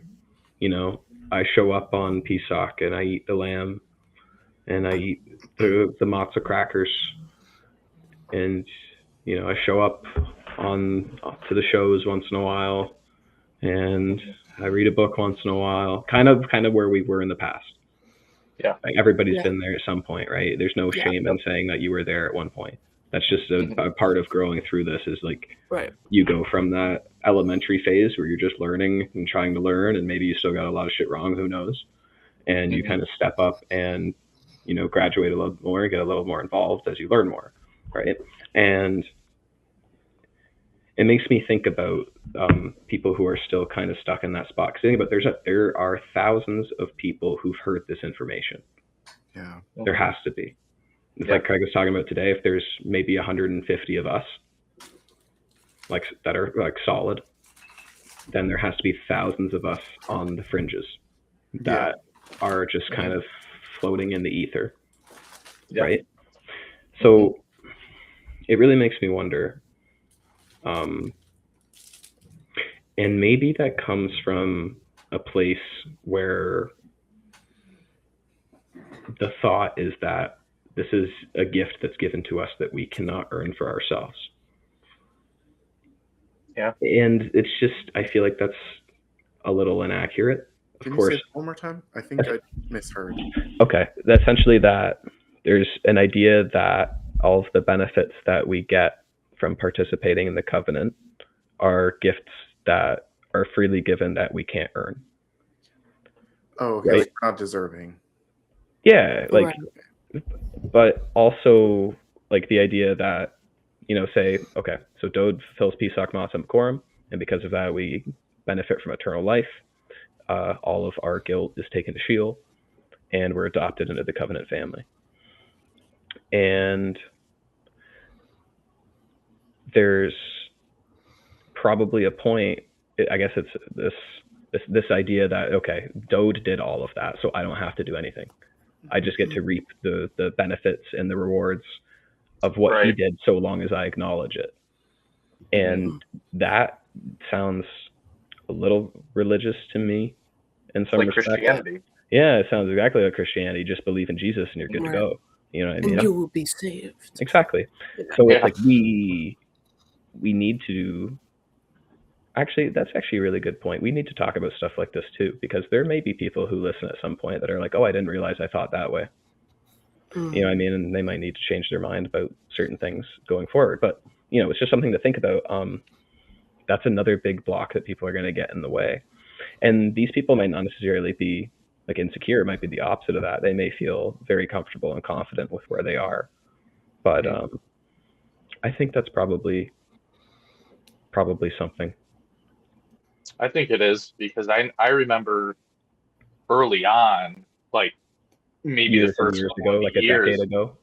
Yeah, it was like the way it was, because it was so different than anything that I've ever heard. It felt like it was too simple. Like it felt like there's so little required of us to a degree that it's like, well, there's got to be at least a little bit more to it.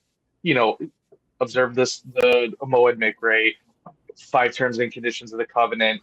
You know, using and respecting and knowing Yahweh's name, things like that. And it always felt like, yes, those obviously are like, you know, we're going back to like elementary basics. You know, those are like kind of the foundation.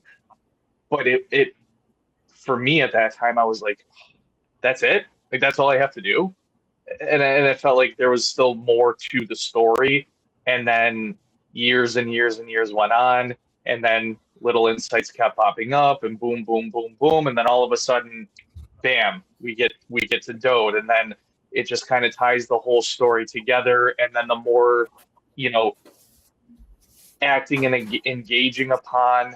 And I mean, the best thing that's ever happened, I think, was over the last couple of months is, you know, Craig getting on camera and kicking everybody in the butt a little bit and saying, like, you know, you want to write your ticket? You know, pre-Shabua, everybody's frantically wondering, you know, am I going to be part of the harvest? You know, did I do everything right? Blah, blah, blah. Well, write your own ticket. And in writing your own ticket, you're also benefiting the family. And in turn, you know, if we're growing the family, that's great. And growing, I mean, as far as like our understanding of everything, because this is, I mean, the material every single day, it feels like, oh my gosh, okay, here's something new. Now let me go back and like kind of unlearn to a degree what I knew and now add this in so that it helps to bridge where I was at, so that way things start to make more sense. Yeah. There's been a couple kind times of where that. we've had to take a step back to take 2 steps forward, but that comes with learning anything really. Right. You know, and it's been very real in that regard, where we've been able to kind of witness that in real time. And it's been especially cool us being able to witness the acceleration of that in real time. Like even talking about like today, you know, today being June 29th, for those who are wondering. But it's cool stuff. And thank you for segueing into the topic of Craig talking about Shibuya as well, because this was originally the kind of time I started thinking about this idea of people's insecurities and could really see it, especially within the last like month or two before Shibuya. Now, I want you guys to be honest with me. Were you guys freaking out?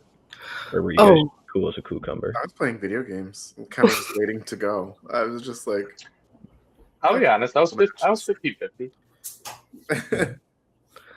There were still some nerves. I mean, there were definitely nerves, because it's like, okay, this is a once in a lifetime event, and you know, the thought of like, okay, well, what if I'm not? Does that mean I'm completely screwed? What do I do for the next 7 years? Blah blah blah.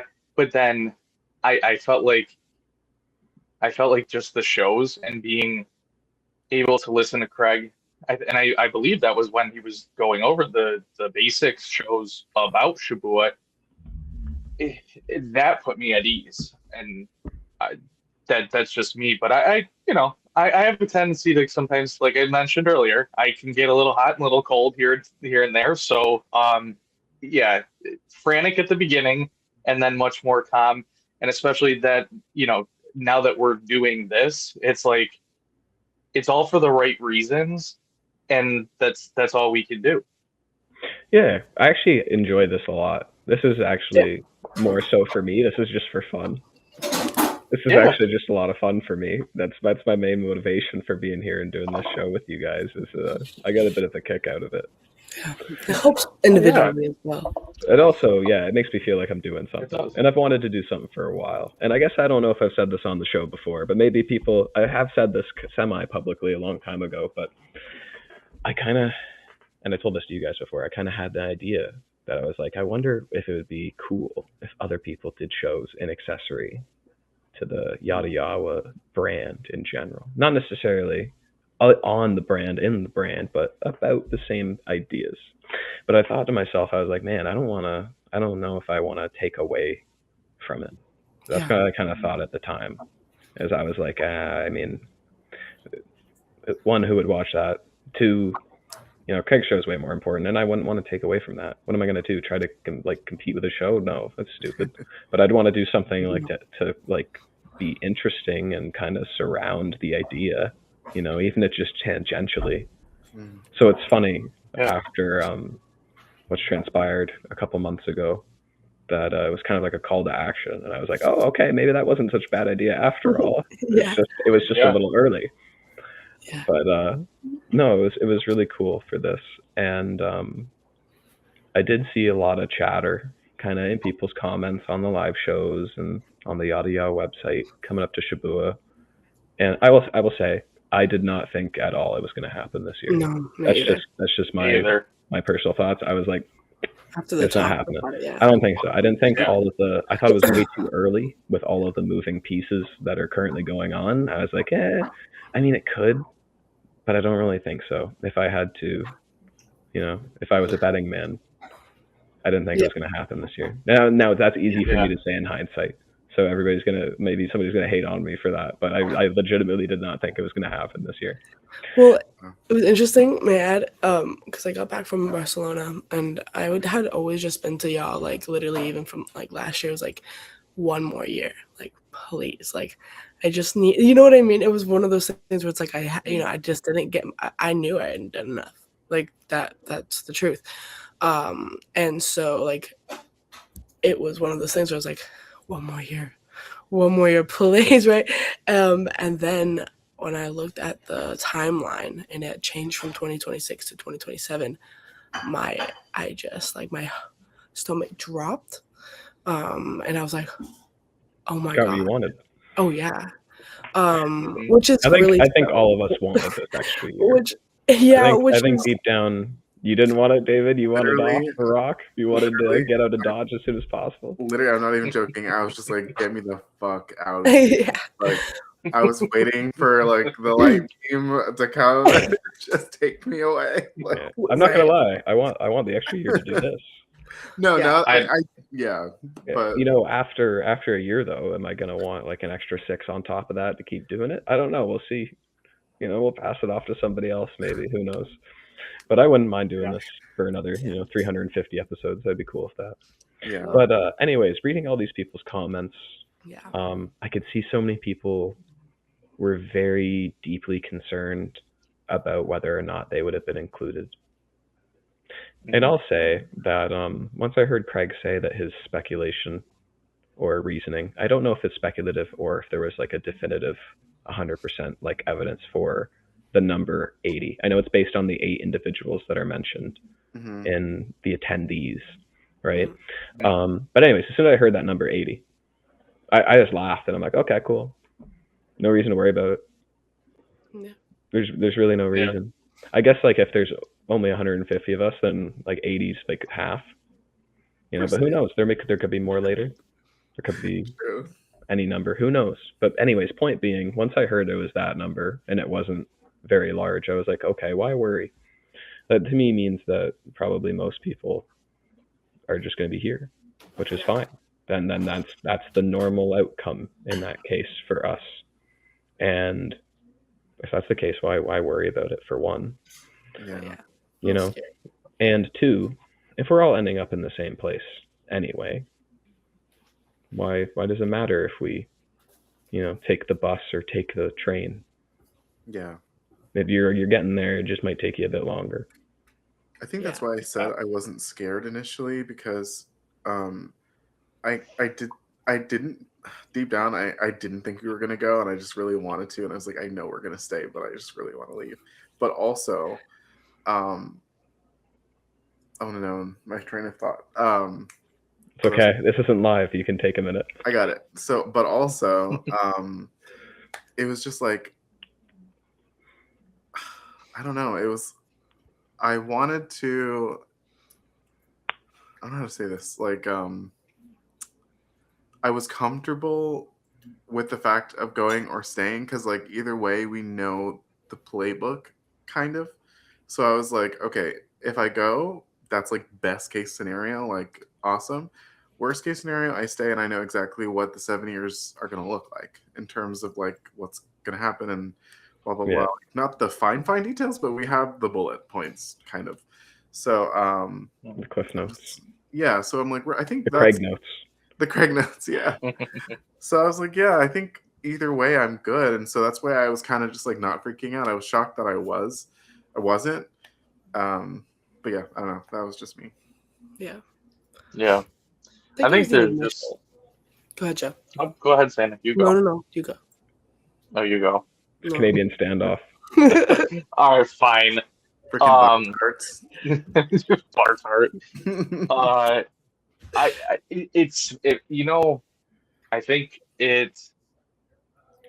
I mentioned the frantic feeling at first, but I think because of leading up to Shibuya this past year, things were coming out at such a rapid pace, and they are still currently, and it felt like the story, even though it's already written, it hasn't yet been fully discovered, and we still have things that we're learning, such as the deployment of souls, Ruth and Boaz. We're learning more about the concept of Ya's family, and for Yada to present the Covenant family to Dode to say, like, look, here's your gift.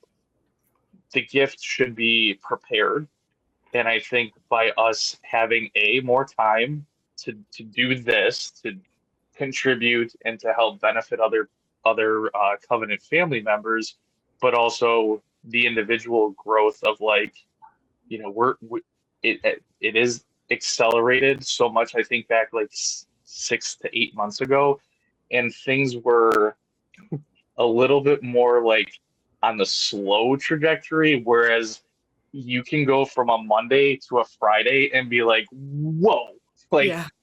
this is like insane how much I've learned more in a week than I have in like 5 years. And it just felt like between that, and I forget the specifics of when Craig broke down the dates and then went backwards from Towrah, and then it could, you know, where it was either May 26th or May 22nd, 26th, or June 11th, 27. May felt more and more like, okay, the main purpose of Shabua being fulfilled is that we've entered the time of troubles. Right. June of next year feels more of like, okay, the harvest is going to take place, but that's so on such a small scale, and it's not like the normal person's not going to know about the harvest. People are going to be the very small people that are going to be taken and gone. It's not going to make world news. It's not going to do anything like that. So to us, there are significances in the one this year, the one next year, but it always felt like the longer it takes, the better. It never felt like we need to get out of here quickly. It's let's finish the job. Yeah, June 11, 27. That also rhymes. It just sounds better. Just sounds like a better date. It does. And it's 20, and it's 7, so it's like 6 plus 1. It's just, it's just kind of all, it feels better. Yeah, June, 6 months. Got a 1. 11, there's 2 ones. But who's counting? Yeah. Technically, yeah, let's go well, the 27, like 2027, the 7 in 27 is 6 plus 1. I thought you were talking about, 11 and then June. No, I can math a little bit. I don't know. I can't math. That's why I'm a tradesperson. Joking, of course. All right. But yeah, it's not like I wouldn't want to go on the Shabua harvest. I totally would. Who wouldn't want to go? I want to go. And I don't know who actually, if anybody ever had the conception that it was a vacation. I know I definitely didn't. No. But I saw it as like a class field trip. Right. Yeah. You know what I mean? It's like, okay, yeah, of course I want to go to summer school, basically, especially for this class. I'm going to get on that school bus and, come on the magic school bus and just see where it goes, Yeah. Yeah. And that would be sick. That'd be cool. I can't imagine. That would be it is the opportunity of a lifetime. Like you said, Joe. It's a once in a lifetime thing. It's what Yeah. life is. That would be so cool to receive an invitation to that. Yeah. Have you dreams? Yawa should pick us up in the Fortnite bus. The Fortnite battle. the balloon. Have you guys had dreams? That would be. Too? What's that? Funny. It's Have you fitting. had dreams? Like I've had Dreams? multiple dreams throughout the years about just like even being with Craig in a room waiting for that. Like I literally. Is there a bear in it? Did you tell us about that dream on the show, or was that I in a don't think private so, call? No, I didn't say that. Did you tell? yet. Did you talk about the dream on the show, Joe? I Your dream? didn't. No, that You was want to share your dream with everybody? I could share it.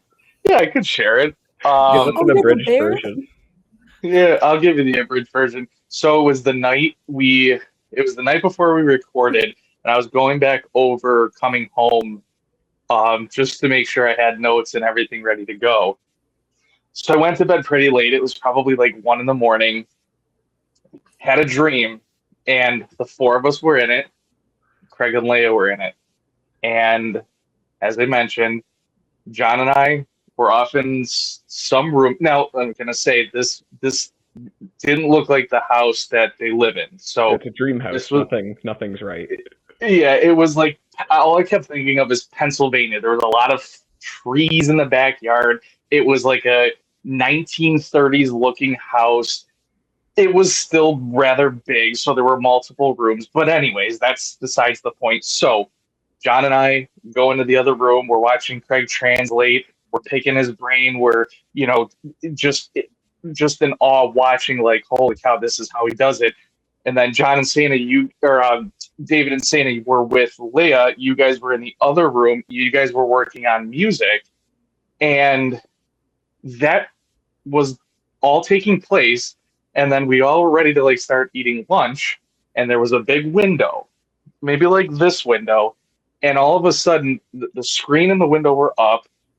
A big black bear comes in, face to face with Craig. Craig, I don't know if he yelled, I don't know if he said something, but basically startled the bear so that it ran away.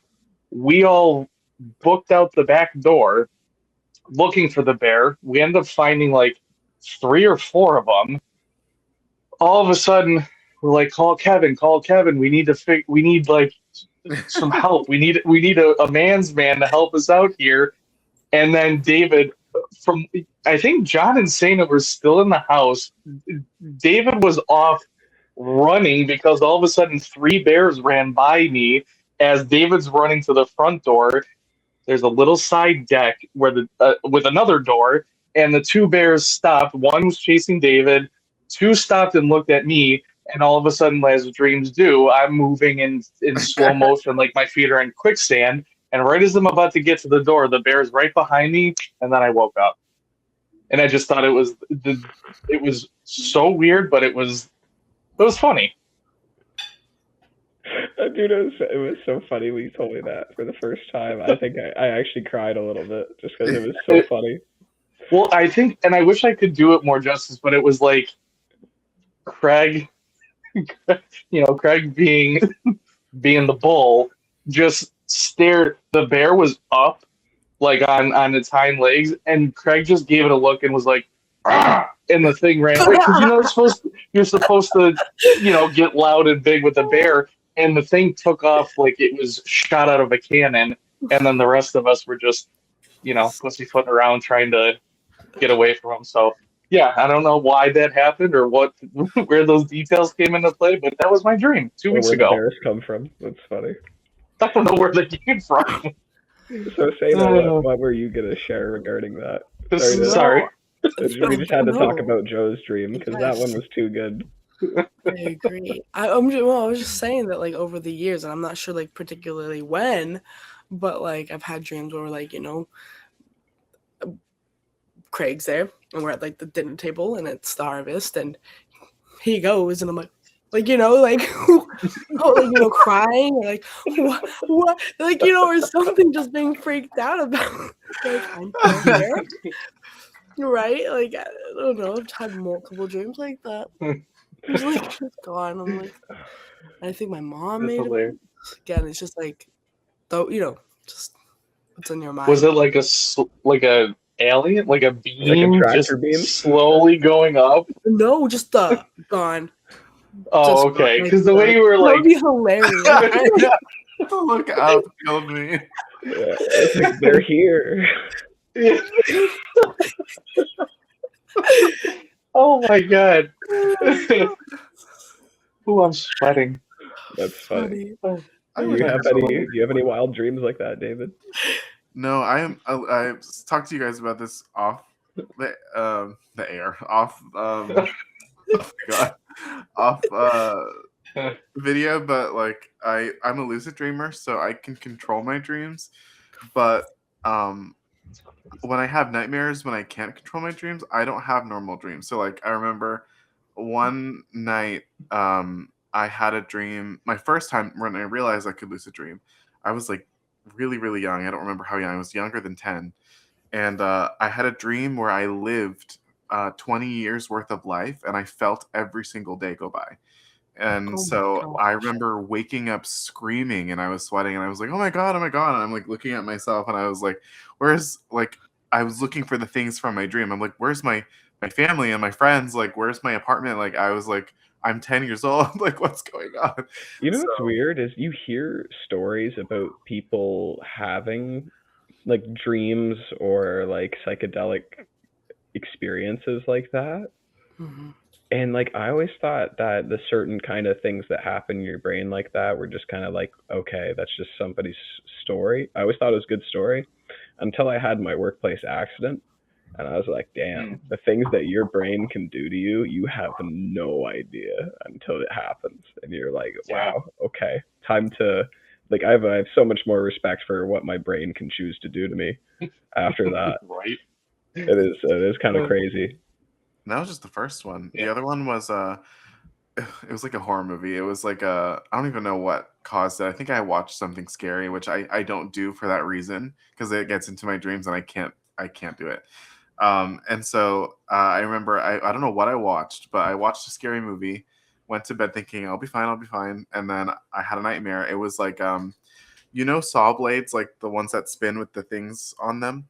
So in my dream, there was like 5 or 6 of them, and they were sentient. So like they had consciousness, and they were out to kill every single one of my friends and family. Oh.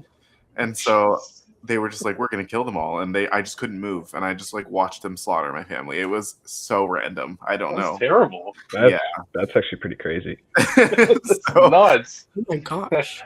yeah. It's Is it weird. true that you can't like ask someone what time it is? I've In heard a that lucid- people in a can lucid yeah, dream? like lucid dreams. Yeah, I've heard that like you can't ask what time it is, or No. if you do, they You know, like I think that's like a woo-woo thing where people are like, Okay. oh, there's rules to dreaming. There's like consistencies in dreaming. Like I've dabbled in lucid dreaming a little bit. I don't dream really anymore, and I'll get into that in a moment. But fuck, what was I getting on about before I sidestepped there? time, like Time. Oh yeah. So like, I can't read in a dream. If I try to read something, it is scrambled. If I try to text somebody in a dream, it is like I am completely drunk. It is so difficult to text in a dream. Hands look weird. Mhm. But there's like certain things you can do to also, like, you know how to dream check, right, David? Like, Dream check. do you have like a reality check so that you can catch when you're dreaming? So when I'm lucid dreaming, I'm aware I'm asleep. Like Yeah, but do you know how to do it when you're unaware to give yourself awareness when you're sleeping? I don't think I ever have. So one thing you can do is you can make a habit of plugging your nose and trying to breathe into your nose, because when you're dreaming and you do that, you'll still breathe. Like if I plug my nose like this, I can't breathe in through my nose. Right. If I'm asleep and I do that in a dream, I'm still able to breathe through my nose. Oh, okay. So it's something you can make wild. a habit of. If you make a habit of doing it when you're awake, you make a habit of doing it when you're asleep. And Weird. so that was one of the ways I used to trick myself into learning that I was in a dream, is I made that a habit. So this sounds so weird to people who don't lucid dream. I stopped having dreams about water for that for that reason, because I used to, so I still have an obsession with like the Little Mermaid. She's like my favorite Disney character. And so when I was younger, like for years, every dream was just me as a merman just like swimming in the ocean. And so then there would be nights where I would just, sometimes I realized that in my dream, what I would do there, I would sometimes do when I'm sleeping. So I'd wake up on the floor and like one side of my face would just be like numb, like because I hit the ground so hard. So like, Oh my gosh. yeah, I had to Oh. stop. And so I was like, you know what? We're just gonna do other stuff that's not no water. more swimming. Yeah, but I could breathe underwater. Like I didn't have to like hold my breath or do anything. Yeah, in dreams you can do all sorts of funky stuff like that. Breathe underwater, breathe with your nose plugged. I lose teeth a lot in dreams. That's another dream sign. That's a common one people have. Bears, apparently a common dream sign, because whenever I see a bear, I know I'm dreaming. And I'm not even joking about that. I only see bears in my dreams. So every time I see a bear, I'm like, oh, it's a dream. There's one behind you. Well, yeah, I know. So let me just say, after my dream, 2 days later, in the area I live in, we don't ever see bears, and there was a bear across the street. Yeah, you saw a bear. So I'm just gonna say, it was only, I actually saw it was like 150 pounds. It was like like a teen bear, so it wasn't fully grown. But I don't care. You Still, should have put a leash on him and brought him home. man, I thought about it, but I don't think my dog and him would get along very well. The thing was, I mean, I saw a picture of him. He was, it was, you don't have to outrun the bear, you just have to outrun the slowest person. May I So- bring up something about dreams? Like there's good Malak and then there's bad Malak, and like, cause I mean, okay, so I have a cousin. He's Christian, and he was in Mexico for like one of those, I'm gonna build houses for these people because God told me to. Anyway, he's gonna go to like college for baseball, and then in one of his dreams, yeah. But well, so Sorry. no, no, because it goes along. So he, Jesus pops up in his dream and tells him to like, no, you need to preach music to the people. Like you need to like be a pastor. Now he's a pastor because he took that. And, right. So I'm like, there's like good and bad things, right? Like you're trusting this dream, and now you've changed your entire like wave of life to what, and and it's, I mean, that was when I was, I don't even know, like 10 years ago. And I've always thought about it because I'm just like, that's, people literally take those things so literal. You should have said, "Oh, Jesus Christ." I'll be honest. I actually acted on a dream once. Mm-hmm. I quit a job I had completely over a dream. I had it, and it wasn't even related to my job. But I was struggling at this point in time with myself. And I had this dream, and I can't remember all of it, but there was just this particular part that was extremely vivid, and it really stuck with me, and it was very emotionally impactful. And it was essentially, I was on a boat, and I was somewhere very nice, and it was like an archipelago. There was all sorts of stuff around. And in my dream, it was my first time ever being on the ocean. And there was just something about that. I couldn't even tell you who was there with me or anything like that, but there was just this sense that I couldn't shake, that I knew I needed to like completely switch things up. Mm-hmm. But I got that completely from a dream. I found a new job, quit my job, started the new job, and like that felt like the thing I needed to do because of that. Well, and it's not a bad thing. It's just, I think it's it's kind of a weird, irrational thing to do, though. Right? Yeah. Like to have a dream about seeing the ocean, and then you're like, yep, I'm going to quit my job. Right, yeah. But for whatever reason, it made perfect sense to me at the time. Right. Yeah. Well, in this instance, it's like they think, like, I know that I don't know if you know, you're probably like, yeah, it wasn't y'all telling me to freaking quit my job because I see the ocean, right? For them, it's like, Jesus came and told me that I need, right? And it's like, right, but like, and I'm like, well, what do you think? Do you think like Satan has his malak and like can do that to people and like twist their minds like that, or do you think that's just because like I don't know? I've always said if people are going to be possessed, it's not going to be some random dude in some random state who's just a random guy. Right. You know what I mean? It's totally. That's just so like small time, like so. Yeah. It doesn't make any sense, right? Yeah, it's like when they're like, God told me that I needed to find the love of my life, so I went on The Bachelorette. It's like, what? Why? What does that have to do with anything? Yeah. No, like, when you hear people say stuff like that, it does kind of come across as like borderline, like schizoid. Mm-hmm. Oh yeah. Do you guys think possession? Because I personally don't think possession is legit. Like, because A, it's an overriding of free will, and B, it just scientifically doesn't make any sense. I guess Paul was possessed. Like, do you mean like possessed, like exorcist kind of possessed? Yeah. Then like like head spinning around in circles and like the vomit and the whole 9 yards kind of possession, or do you mean like because I guess we don't really know how possession works. You know what I mean? It's kind of like the soul in that regard. Like we can't really scientifically look at the soul, but just like we can't really scientifically look at possession. I definitely don't think it's like, filming The Exorcist. Yeah. Where I she think gets I've angry and definitely she's like, noted what you're saying, though. I Like, was I've gonna have to literally, bleep this. Your brother sucks cocks yeah, now. Like, you know what I mean? Like, no, but no, I I get don't what think that's what possession is. But yeah, like, no, because the free will thing of like, I've literally thought, I'm like, well, every that's time I not think of The fair. Exorcist, that's the first line that pops in my head for whatever reason. Is that from Scary Movie? I can't even remember. Oh my god. I think that I'm pretty sure it is. it might be from the Scary Movie spoof of The Exorcist. For all I know, I it's think it actually from is. The Exorcist. But That's so funny.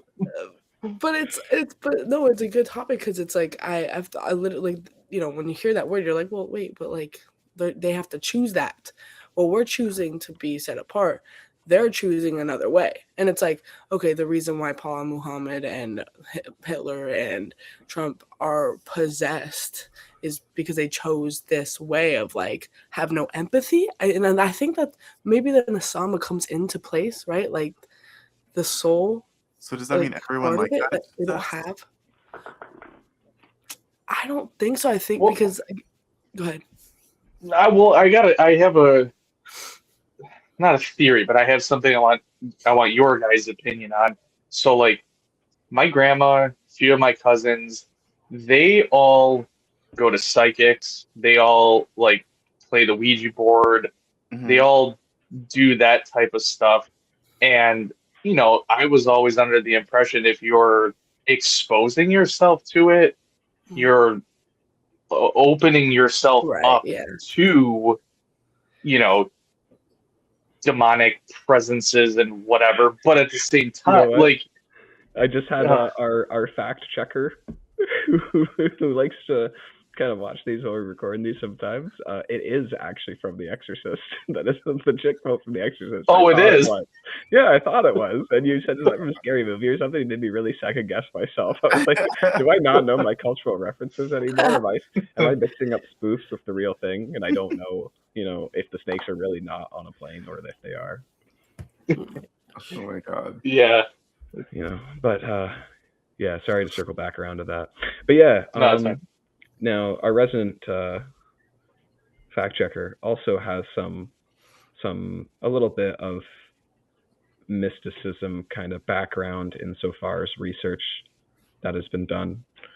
And for possession to be a thing, it has to be invited, is the take on it. Oh. So it's like, okay, that actually makes sense. That makes In sense. that regard, that you would have to put yourself in that position quite literally.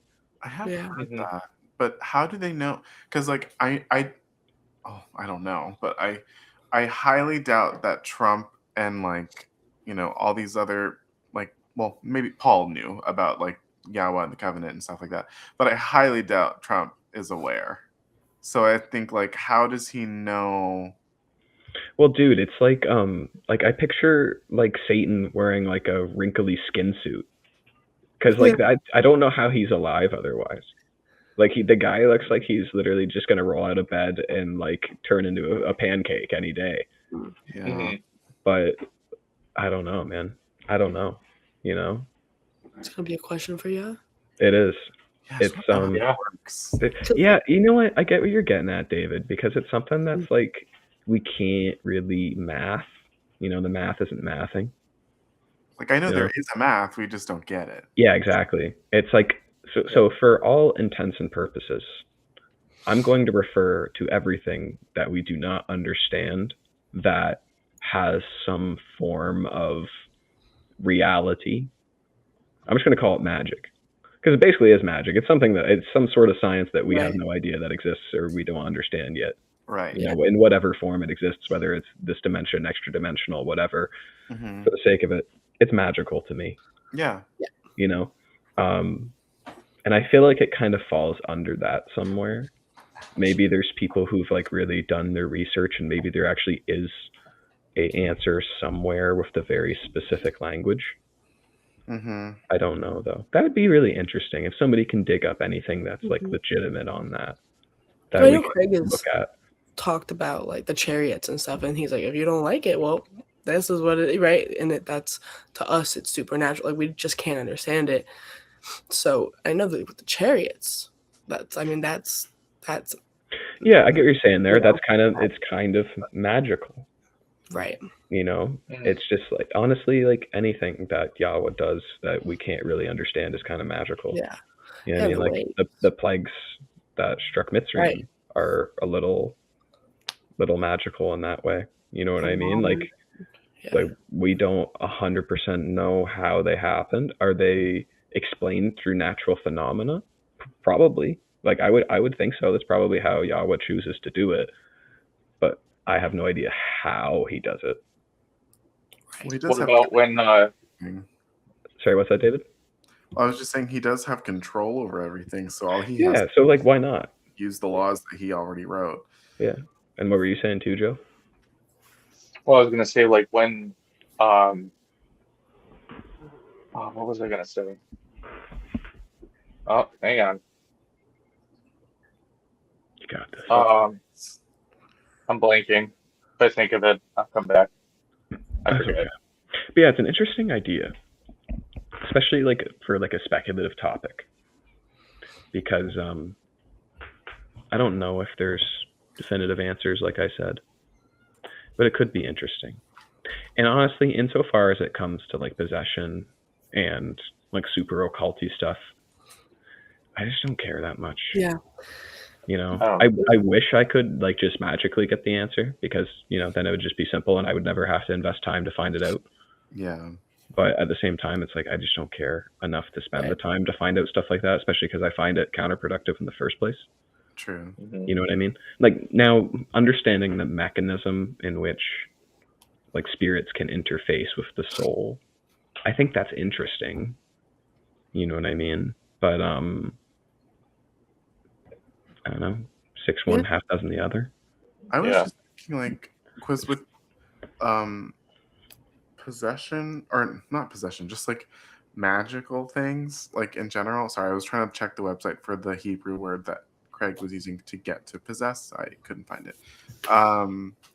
But I can ask ChatGPT. But anyway, what was it?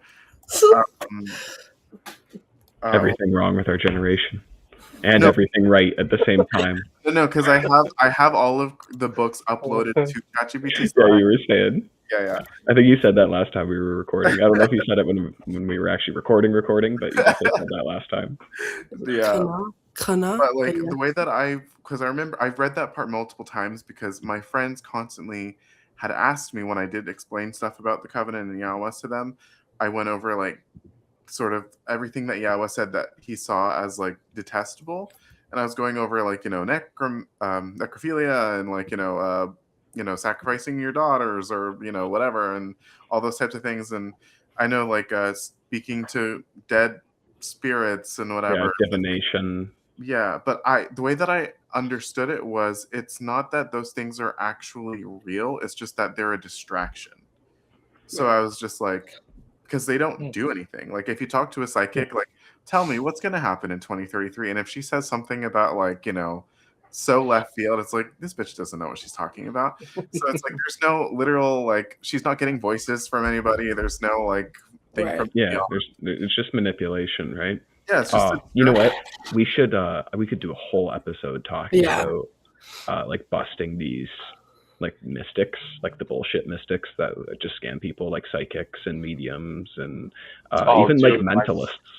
Yeah. Like I think magicians are cool because they pretty much flat out tell you that they're doing something that is effectively lying to you to get a certain effect, but then they flat out say, I will never tell you how I'm doing it, because that's the whole point.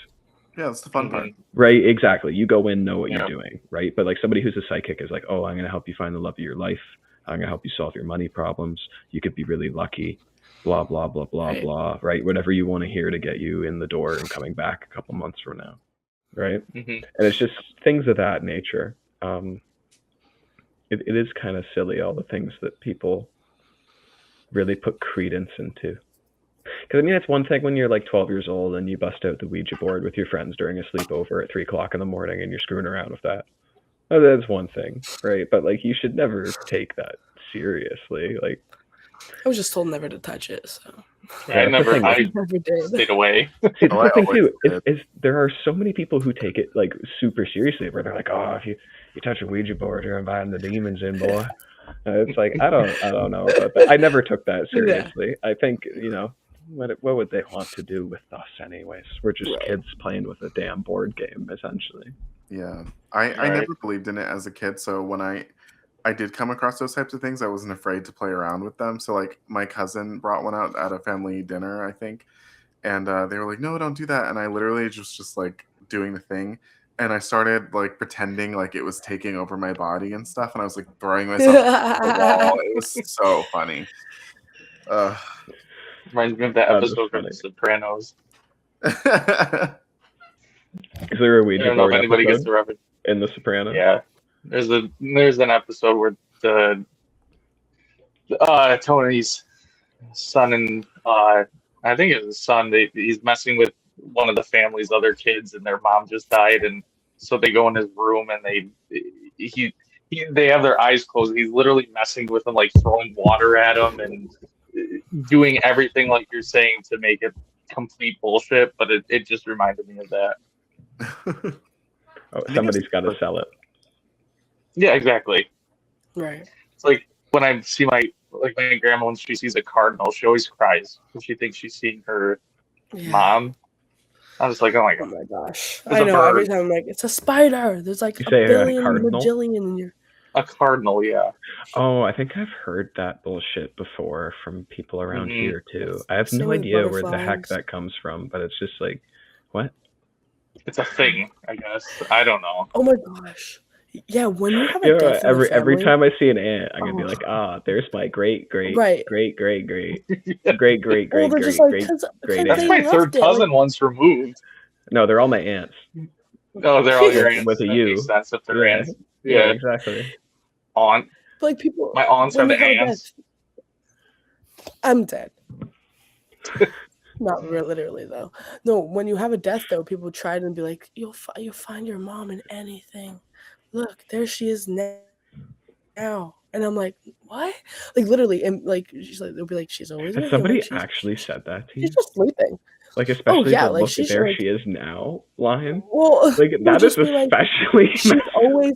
Well, it's no, not like those exact words. Just more of like, she's always with you, and like she's here with like us, looking yeah. down, or like Oh my that. god.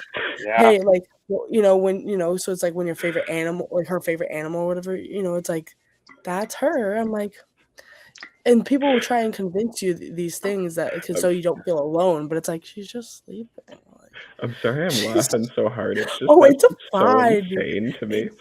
Like Well, say I I had know, like people try to find say, comfort in anything. say somebody I cared about died. So let's just say Dawn died, which would absolutely devastate me. And like, it's like a week after the funeral. And then somebody's like, John, everything's gonna be okay. Right? Dawn's with you. And in fact, there she is now. And I turn around and it's like a fucking squirrel.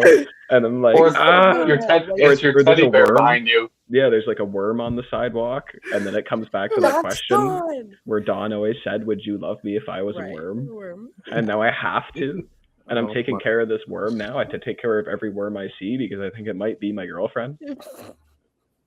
It's a sad life to Yeah. live. I'd have to go to a therapist with my jar of worms, Right. and then I get them confused because I don't know which worm she is anymore. Right. It's bad. You get Yikes. worse. Sweater on her. So Yeah, crazy. little Yeah. worm sweater.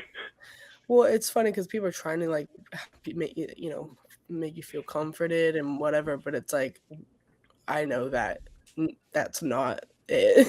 So it's if anything, I'm just like, like no, but like she's just sleeping. Way nicer You than know? me. My cousins, when my grandfather died, my cousins and I were all kind of like in the back of the room, and I didn't even want to be there. I wasn't close with my grandfather, so I was just kind of like, "Can we go? I have like dinner after this." And so, what was it? So anyway, they did the whole thing. Everybody sobbing, whatever. Mind you, my grandfather was a terrible person. Like nobody really interacted with him a lot. whatever. So I'm like, why is everybody crying? Like, this guy was a dick. Like, what? I don't know what's going on. And I think they're just doing it because he's dead and like death is sad and whatever. I'm like, oh Performance. my God. And then they're just like, oh my gosh, like he's with us. And I literally looked around and I said, if I died, I wouldn't be with any of you. And they were like, what? And they were like, that's so rude. And I was like, seriously, if you ever think that like if anybody says David's with us, he's here, they're lying. I'm not gonna be. Why the fuck would I come back? Like I've got better makes shit no to do. sense. Like, Right. so they're just like, anyway, David. So That's awesome, David. yeah. Yeah, just know tomorrow, guys, when you're all doing your thing, that I'm with you. Yeah. All right. Maybe I don't want you with me, John. That's okay. I'm not actually there. I'm at work doing my work, you know. You have your own life? Yeah, I do. Actually, after this show, basically I turn off the computer, I go into my closet, I plug myself in, and I wait for the next show. Oh my gosh. Like iRobot. Like, Yeah. Anyway, I feel like this episode is like a two-part, 2-day episode that hasn't really been about anything, but it's been about a lot of different things, and I'm okay with that. me too. So I don't know if we do a part 3. Do we just keep this going, or we just log on and have a social call for another hour and a half, or do we do something crazy next week? Let's find out on the next episode of YtoZ. Thank you very much for watching.